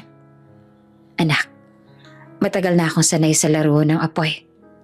Ang tanong, hanggang kailan ako tatagal bago masunog? Pinikit niya ang mata, tsaka muling tinapik ang earpiece. Tiberius, pull us out. Hindi ko kayang ipilit ngayon. I'll find another chance. Copy. Mabilis na sagot ng Techmaster. 2 minuto bago magbalik ang feed ng CCTV. Kailangan niyo na makaalis. Agad nilang inayos ang mga papel. Ibinalik ang painting sa dati nitong pwesto at binura ang anumang bakas ng kanilang presensya. Lumabas sila ng opisina, halos sabay ang hakbang at humugot ng malalim na hininga nang tuluyan ng masara ang pinto. Pagdating sa hallway, hinawakan ni Aya ang kamay ng kanyang ina. Mama, huwag mong kalimutan ang totoo. Kung masyado ka lumapit kay Lucian, baka malimutan mo kung bakit tayo nandito. Tumigil si Anastel, tumitig sa anak. Hindi niya alam kung paano sasagutin iyon. Ang puso niya, dahan-dahan ang natatali sa lalaking dapat ay target lamang. Ngunit ang misyon, ang hustisya para sa ama ni Aya at sa lahat ng biktima ni Don Severus, iyon ang dahilan kung bakit siya nandito. Pagbalik sa sariling silid, ibinagsak niya ang sarili sa kama. Hinaplos ang dibdib. Ramdam ang bilis ng tibok ng puso. Sa isip niya, paulit-ulit na bumabalik ang imahe ng totoo sa puso ni Lucian.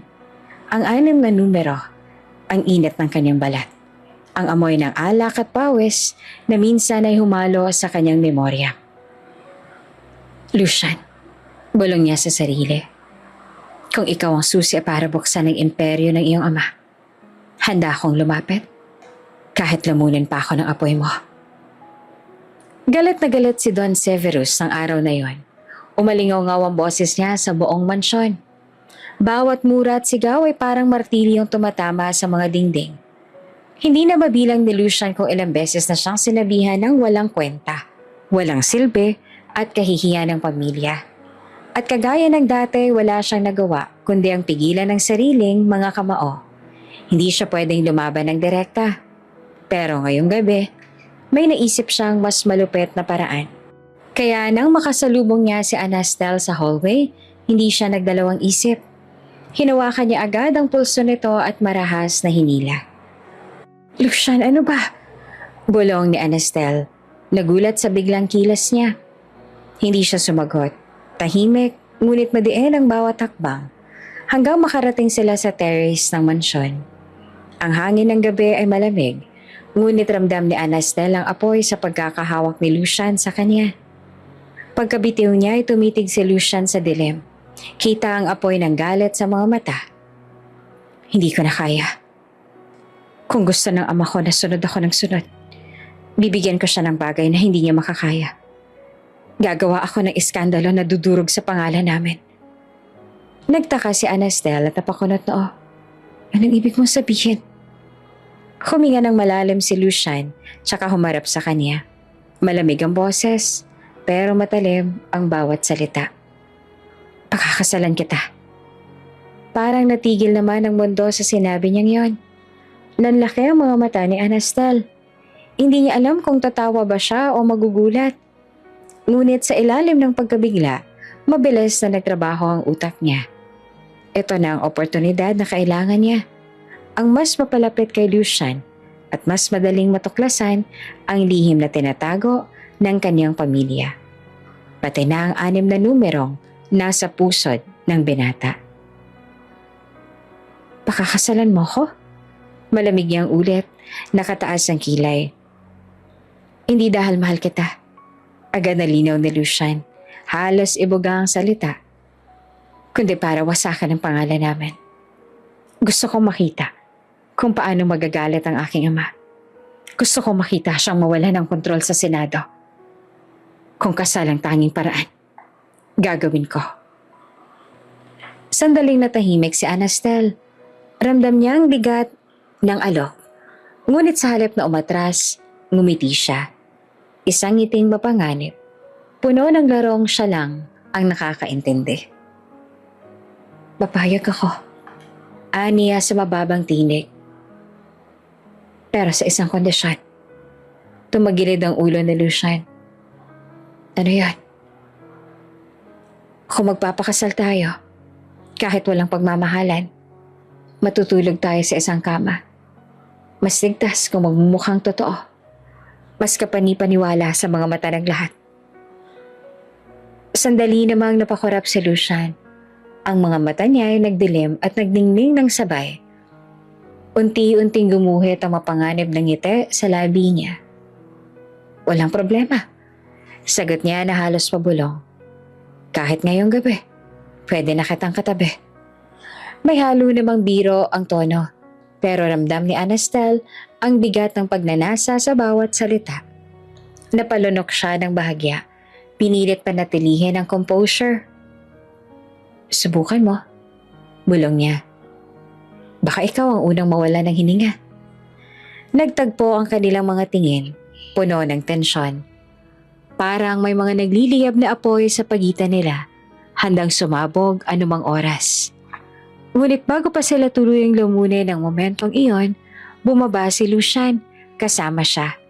Diretso siya sa main hall, kung saan naroon naman si Senyora Mirelda at ang mga bata. Tahimik ang paligid, lahat ay nakatingin sa kanilang dalawa. At bigla, walang pasabi, lumuhod si Lucian sa harap nila. Will you allow me? Aniya na malamig ang boses ngunit matatag. To be the father of your children? Napasinghap si Senyora Mirelda. Agad na tinakpan ng bibig. Ang mga bata naman ay nagkatinginan. Hindi alam kung matutuwa ba o magugulat. Yes. Halos sumigaw naman ang ginang at halos lumuha sa tuwa. Oo anak, matagal ko nang pinapangarap na makita kang magbago, na makita kang bumuo ng pamilya. Salamat sa Diyos. Tumango ang mga bata kahit medyo naguguluhan. Ang bunso agad na yumakap sa binte ni Lucian. Papa? Bulong niya na may ngiti sa labi. Nanlumo naman si Anastel sa tanawin, pero wala siyang magagawa. Kailangan niyang sumabay sa laro. Kaya kahit mabigat ang dibdib niya, wala siyang magawa. Napilitan siyang tumango. Yes, ani yan ang malamig ngunit may bahid ng ngiting mapanganib. Tatanggapin ko ang alok mo. Napalakpak si Senyora Mirelda. Halos hindi na mapigilan ng luha. Anak, ito na yata ang pinakamasayang araw sa buhay ko. Hindi mo alam kung gaano ko natutuwa, kung gaano kalaking biyaya ito. Ngumisi si Lucian at bahagyang nakatingin kay Anastel. Hindi iyon ngiti ng pagmamahal. Ngiti iyon ng isang taong nakahanda sa gyera. Simula ngayon, bulong niya. Halos hindi naman marinig ng iba. Wala ka nang ligtas. Ikaw ang magiging sandata ko. At ako ang magiging apoy na susunog sa lahat. Ngumiti rin sa Anastel. Malamig, halos pareho ang intensity. At baka makalimutan mo. Ang apoy na pinakamapanganib, ako ang may hawak. Habang nagsasaya ang lahat, habang abala ang mga mata sa pagyakap kay Lucian, habang nakangiti si Senyora Mirelda sa tuwa, sa loob-loob ni Anastel ay mas lalong humihigpit ang kanyang kapit. Dahil alam niya, malapit na siyang lumapit sa pusod ng sekreto. At kapag dumating ang tamang oras, hindi lamang pangalan ng pamilya nila ang babagsak, kundi pati mismong halimaw na si Don Severus. Hindi na nag-aksaya pa ng oras si Lucian, para bang lalo siyang ginatungan ng Ines sa kanyang ama. Kaya't wala pang isang linggo mula na mag-propose na tuloy na agad ang kasal nila ni Anastel. Simpleng seremonya lang iyon pero nagmukhang malaking issue sa mata ng publiko. Lahat ng pahayagan, TV, social media headline ay tungkol sa kanila. Son of the senator, marries a maid with 3 children. Lucian marries below his station. Is it a scandal or love story? Galit na galit si Don Severus nang mabasa ang mga ito. Sa pribado, halos mabalatan ng kanyang sigaw ang buong opisina. Pero nang humarap sa kamera, ibang mukha ang ipinakita ng matandang senador. Nakangiti, halos maluha-luha pa habang nakausap ang mga reporter. Cinderella story, hindi ba? Ani Severus, mahinahong tinig ngunit may tusong ningning sa mata. Ganyan ko kamahal ang aking anak. Kung sino ang mahal niya, mahal ko rin. Sa totoo lang, simulat sa Paul, alam kong magiging manugang ko na si Anastel. Tumawa pa siya. Parang isang ama na punong-puno ng pagmamahal at suporta. At lahat ng tao ay kinagat iyon. Trending agad ang hashtag Love Wins at hashtag Cinderella Wedding. Ngunit sa kabilang dako, si Lucian nalilisik ang mga mata. Habang pinapanood ang panayam sa telebisyon, halos mabasag ang baso ang hawak niya. Nautakan pa rin ako ng matandang yan. Mariing bolong niya. Ginawa pa niyang fairy tale ang lahat. Samantala si Anastal naman ay tahimik lang. Pinagmamasdan niya ang mukha ni Lucian. Alam niyang galit ito, hindi lamang sa ama niya, kundi pati sa sistemang ginagalawan nila. Ngunit sa isip niya, may isa pa siyang dahilan kung bakit kailangan niyang magpakatatag. Ang sikreto sa tattoo ng binata at ang laban na pinapasok niya laban sa pamilyang ito. Pagkatapos ng maingay na selebrasyon at mga flash ng kamera, dumating na ang gabi ng kanilang dasal. Dinala sila sa bagong ayos na silid, isang master's bedroom na puno ng mga rosas, kandila at malambot na musika. Romantiko sa paningin ng iba, pero para sa kanila, isang laban ng kapangyarihan at tukso. Pagkapasok sa kwarto ay walang pasakali si Lucian. Hinalikan niya si Anastel ng marahas, puno ng gutom at pagkasabik.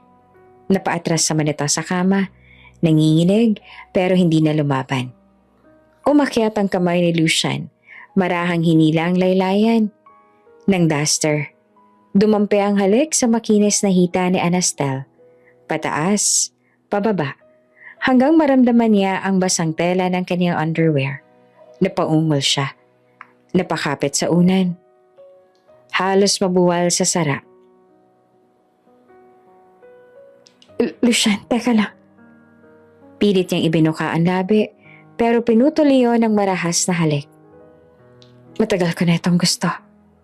Bulong pa ni Lucian sa pagitan ng halik. Mainit ang hininga, matalim ang mata. Para bang wala ng ibang mahalaga, kundi ang babaeng nasa harap niya. Haplusin mo pa ako. Daing niya na halos humihingal. Hindi na nakapagpigil si Lucian, inangkin na ang bawat sulok ng balat ni Anastel, bawat hebla ng buhok, bawat paghinga. Sa isang iglap, nagsanib sila sa ilalim ng kumot. Ang bawat galaw ay apoy, bawat ungol ay alo na bumabalot sa kanila, hanggang sa sabay na sumabog ang init ng kanilang katawan. Pawisan at hingal, naglapat ang tingin nila. Ngunit biglang natigilan si Lucian. Virgin si Anastel? Sa isip niya at nang mapansin ang pulang bakas sa kumot, doon siya biglang napatigil. Kita niya ang pulang bakas sa kumot. Nanlaki ang mga mata niya, napahinto at tila hindi makapaniwala. Akala ko ba 3 ng anak mo? Bulong ni Lucian. Gulat at halong kaba ang tinig. Nanginginig si Anastel, ngunit mabilis siyang nakaisip. Hindi siya pwedeng mabuko. Hindi pwedeng mahulog ang lahat ng plano.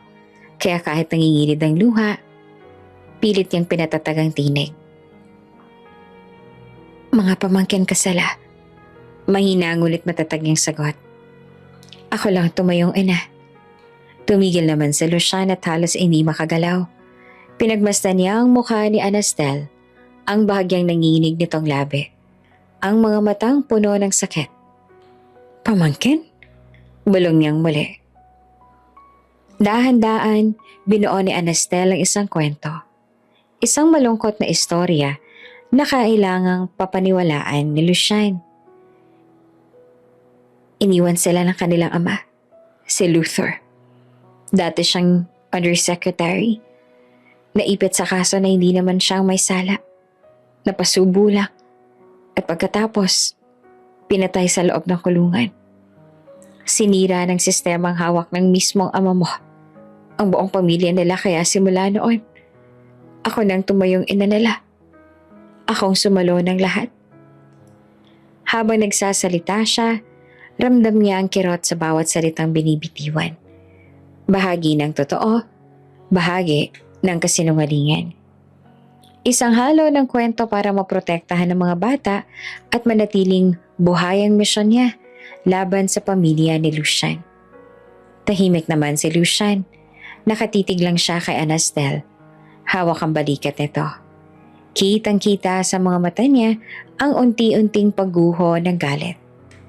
napapalitan ng kakaibang pagtingin. Hindi naman siya agad nakasagot. Sa isip niya, biglang nagbagong imahe ng babaeng ito. Hindi lang basta kasangkapan para asarin ng ama niya. Hindi lamang basta babaeng dapat niyang angkinin. Ang babaeng ito, nag-alay ng sarili para sa 3 batang hindi kanya. Ang babaeng nagsakripisyo ng normal na buhay para sa inosenteng mga pamangkin. Anastal. Mahina niyang tawag. Halos may halong hiya. Hindi ko alam. Pumikit si Anastal, itinago ang sariling luha. Hindi mo kailangang malaman. Hindi mo rin kailangang intindihin. Ang mahalaga, nabubuhay ang mga bata at gagawin ko ang lahat para hindi na sila masaktan ulit. Unti-unting niyakap ni Lucia ng babae. Hindi iyon yakap ng pagnanasa, kundi yakap ng pag-unawa. Sa kauna-unahang pagkakataon, naramdaman niya ang init ng isang pamilya. Hindi dahil sa pangalan, kundi dahil sa politika. Kundi dahil sa isang babaeng handang tumayo bilang ina. At sa loob-loob niya, mas lalo siyang lumubog. Mas lalo niyang minahal ang babaeng ito. Kahit ayaw niyang aminin. Sa labas ng kanilang silid, tahimik ang buong mansyon. Walang nakakaalam ng tunay na nangyari. Para sa lahat, isang perpektong Cinderella story lang ang nasaksihan. Pero sa loob, nagsimula ng mabuo ang mas malalim na kwento. Isang kwento ng pag-ibig, kasinungalingan at paghihigante. At sa kanilang unang gabi bilang mag-asawa, alam ni Anastel na mas lumapit na siya sa pusod ng sekreto. At alam din ni Lucian na kahit anong mangyari, hindi niya na kayang bitawan ang babaeng ito. Muling bumalik si Anastel sa ilalim ng mansyon kung saan nakatagong misteryosong vault. Ang mga anak, sina Aya at ang magkakapatid, kasama niya. Kasama rin sa linya ang tech master nilang si Tiberius. Naka-earpiece, nagbabantay mula sa safe house. Tahimik ang paligid. Tanging tunog ng sariling hinga ang naririnig nila habang nakatayo sa harap ng matigas na bakal na pintuan. Sa gitna ay may keypad na may kumikislap na 6 na digits. Hawak ni Anastel ang maliit na papel na may mga numero. Kinopya niya mula sa tattoo sa pusod ni Lucian. Hindi siya makapaniwala na sa mismong katawan ng binata nakatago ang susi ng yaman ng pamilya nito. Are you sure, Mama? Bulong ni Aya, halatang nanginginig. Tumango naman si Anastel kahit kinakabahan. Ito lang ang paraan. Kapag nabuksan natin ito, makukuha natin ng ebidensya laban kay Don Severus. Dahan-dahan niyang pinindot ang mga numero. 1, 2, 4, 5. Tumingin siya kay Aya bago pinindot ang panghuli. 1 segundo ng katahimikan. Parang huminto ang oras. Biglang bumukas ang vault. Gumalaw ang mabigat na bakal. Dahan-dahang bumukas ang pinto na parang isang halimaw na nagbubunyag ng lahat ng laman tiyan. At doon bumungad sa kanila ang isang silid na parang ibang mundo. Nagsalansa ng mga bar ng ginto sa magkabilang pader. Mga kahong puno ng cash, nakatali sa plastic. May selyo pa ng mga bangko, mga tray ng diamante at alahas. Nagkikislapan sa ilalim ng ilaw. At sa gitna, nakapatong sa isang pedestal ang isang makapal na ledger. Mga pangalan, petsa, halaga at transaksyon. Napasinghap si Aya, napakapit sa dibdib. My God! Si Aya nanginginig naman ang kamay. Halos hindi makapaniwala sa nakikita. Lahat ng to, galing sa dugo ng bayan. Napaiyak siya. Tumulo ang luha sa galit at sakit. Naaalala niya ang tatay niyang pinatay sa kulungan dahil sa gawa ng sistemang ito. Naaalala niya ang mga inosenteng pamilyang nalugmok sa kahirapan habang ang mga maras ay nagtatampisaw sa yaman. Nilapitan ni Anastel ang ledger. Marahang hinaplos ang takip nito. Ito na ang katapusan nila. Aniya na mariin ang boses. makakamtan din natin ang hustisya. Agad nilang kinuha ang mga cellphone. Kinuna ng video at larawan ng bawat sulok ng silid, bawat kahon, bawat pahina ng ledger, para itong isang dokumentaryo na ilalabas sa tamang oras.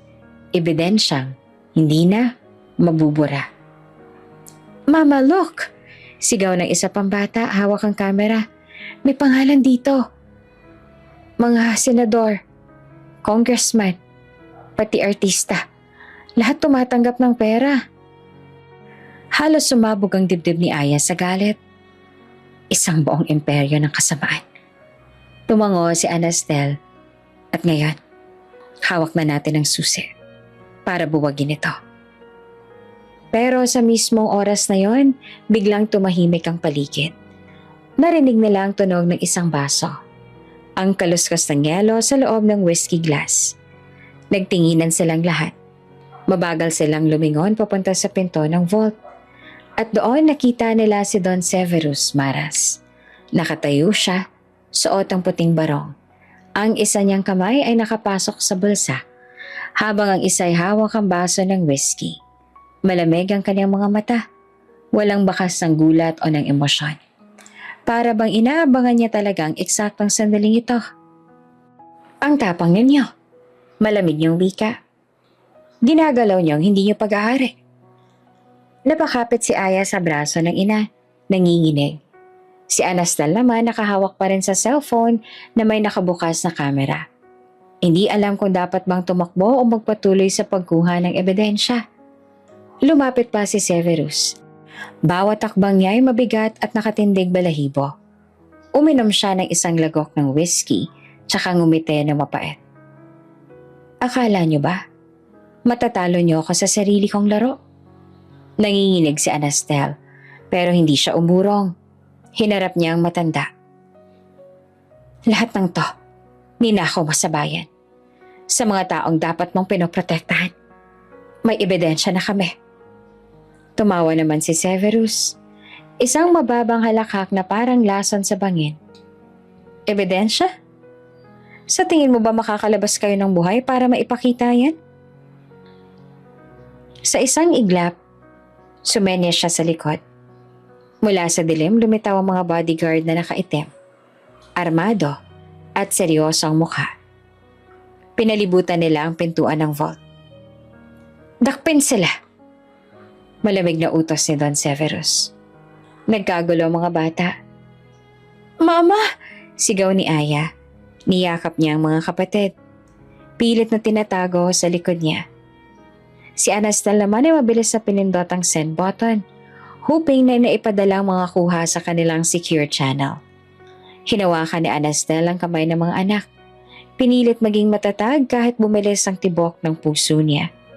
Sa kanyang isipan, iisa lang ang iniisip. Hindi dito matatapos. Kailangan kong mailigtas sa mga bata. At kailangan kong tapusin ang halimaw na ito. Pero sa harap nila ngayon, ang halimaw mismo ay nakangisi. Hawak ang buong kapangyarihan ng kanyang imperyo. At sa isang kisap mata, ang laban ay tuluyang nagsimula. "Isang katulong na mapangahas mang uto," singhal ni Don Severus. Kumukulo ang dugo habang hawak-hawak ang baso ng whiskey. Tumama ang malamig ang titig kay Anastel. Napilit namang pinapakalma ang tatlong bata sa kanyang likuran. "Hindi niyo ako malilinlang. Hindi niyo ako kayang talunin." Sa isang iglap, pumalakpak siya. Lumabas ang mga tauhan. Malalaki ang katawan. Armado ng barel. Agad nilang hinablot si Anastel at ang tatlong bata. Nagpumigla si Aya. Sinubukang ipagtanggol ang mga kapatid. Pero mabilis siyang tinadyakan sa tiyan. Napasigaw si Anastel. "Wag! Mga bata lang sila!" Ngunit walang awa. Kinaladkad silang lahat pababa ng lumang hagdan, patungo sa pinakamalalim na mansyon. Dumilat ang liwanag mula sa isang bumbilya na mahina ang sindi. Bumungad ang isang lumang basement, sikip, amoy kalawang, at may bakal na rehas na parang hawla. Sa paligid may mga nakatali at gutom na Doberman. Kumakahol ang mga ito. Tila sabik na lapain ang sino mang papasok.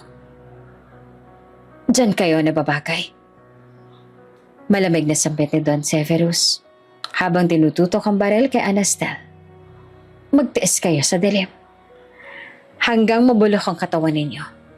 At kung tatakas man kayo, sila ang kakain sa inyo. Tinuro niya ang mga aso na mas lalo lang umalulong sa gutom. Ipinukol siya sa loob ng hawla kasabay ng mga bata. Mabilis sa isinara ang mga tauhan ng bakal na rehas. Ang malakas na kalabog ng susi, ang hudyat ng pagkakapiit nila. Mama, mahinang bulong ng bunso, halos mangiyak-iyak. Ayoko dito, ang dilim. Imakap si Anastel sa mga bata, pinilit na maging matatag. Huwag kayong matakot, andito ako. May Diyos, makakalabas tayo rito. Ngunit sa loob niya ay nanginginig ang kaniyang puso. Dahil alam niyang walang awa ang matandang Don. Pag-alis sa mga tauhan, lumubog ang lugar sa katahimikan. Tanging alulong ng mga aso at patak ng tubig mula sa kalawanganin na tubo ang maririnig. Oras ang lumipas. Lumalim ang gabi. Hindi mapakali si Anastel. Nagdarasal, naghahanap ng pag-asa. Hanggang sa narinig niyang maingat na yabag pababa ng hagdan. Mahinang tunog ng susi at isang pamilyar na tinig. Anastel, bulong ni Lucia na halos hindi huminga sa kaba. Pawis ang bumalot sa kanyang noo. Nanginginig ang mga kamay. Dahan-dahan niyang binuksan ang rehas. Tumakas na kayo, bago pa kayo abutan ng aking ama. Napatayo si Anastel, hindi siya makapaniwala.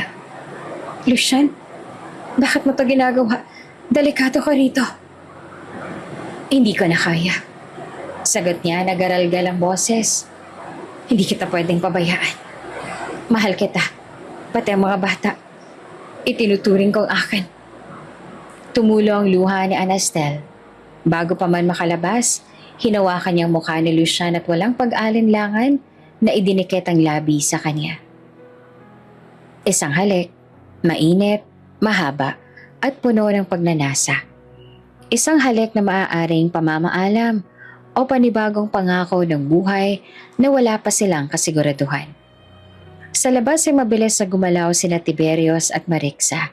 Nakapasok sila sa silid control, pinatay ang CCTV at kinuha ang mahahalagang ebidensya mula sa computer ng mansyon. Mga video, ledger, at dokumento na magbubunyag ng yaman at kasalanan ng pamilyang Maras.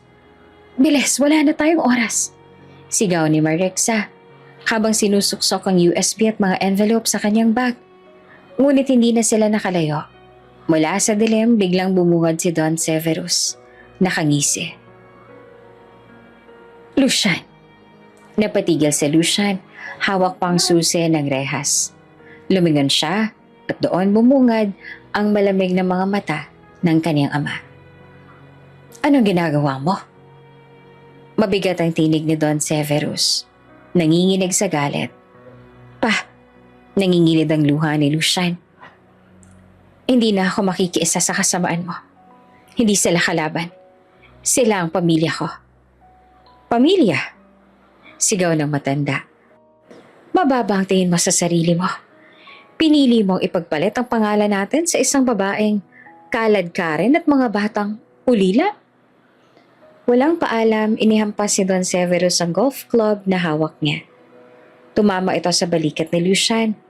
Halos mabali ang buto. Napasigaw siya sa sakit. Bumagsak sa sahig. Lucian! Sigaw ni Anastel. Pilit inaabot siya mula sa loob ng rehas. Ngunit sunod-sunod pa ang naging hampas. Sa ulo, sa likod, sa braso. Ang bawat palo ay puno ng puot.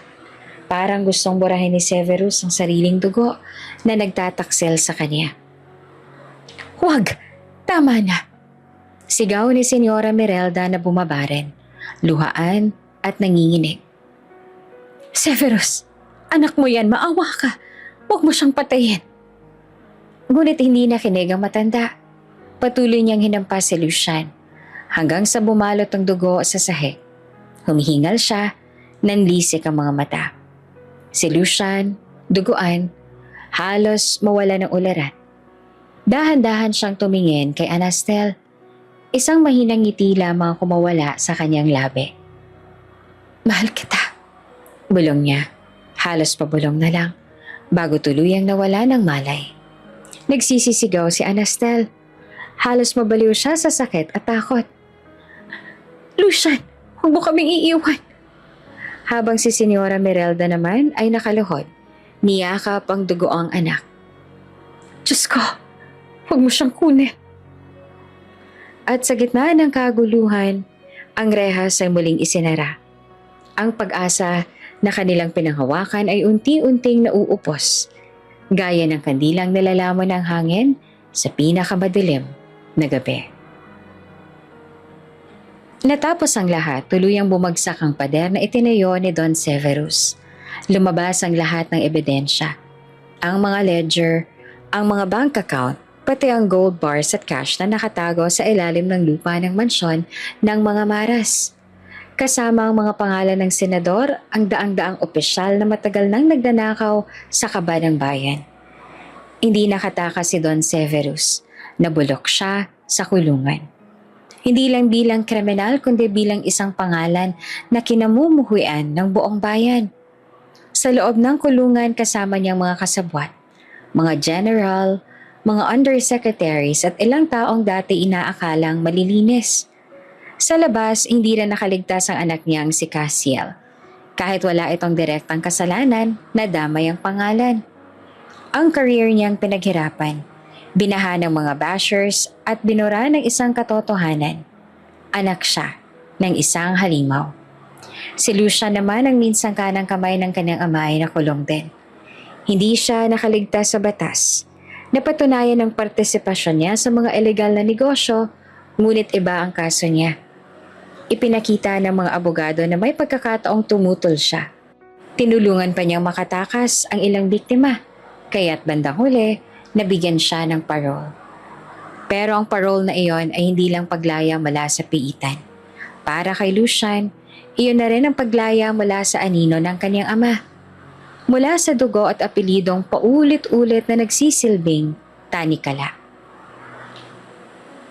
Makalipas ang 2 taon, payapa ang isang probinsya sa Hilaga. Malayo sa ingay ng syudad. Malayo sa politika at kasinungalingan. Sa gilid ng highway, nadaanan ni Lucian ng isang gusaling may karatula, Margot Foundation, para sa mga ulila at biktima ng katiwalian. Napatigil siya. Hindi siya makagalaw.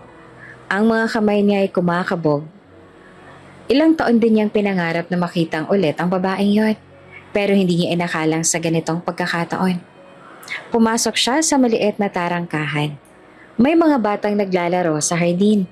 May mga batang babae na nagtatawanan habang nag-aagawan ng bola.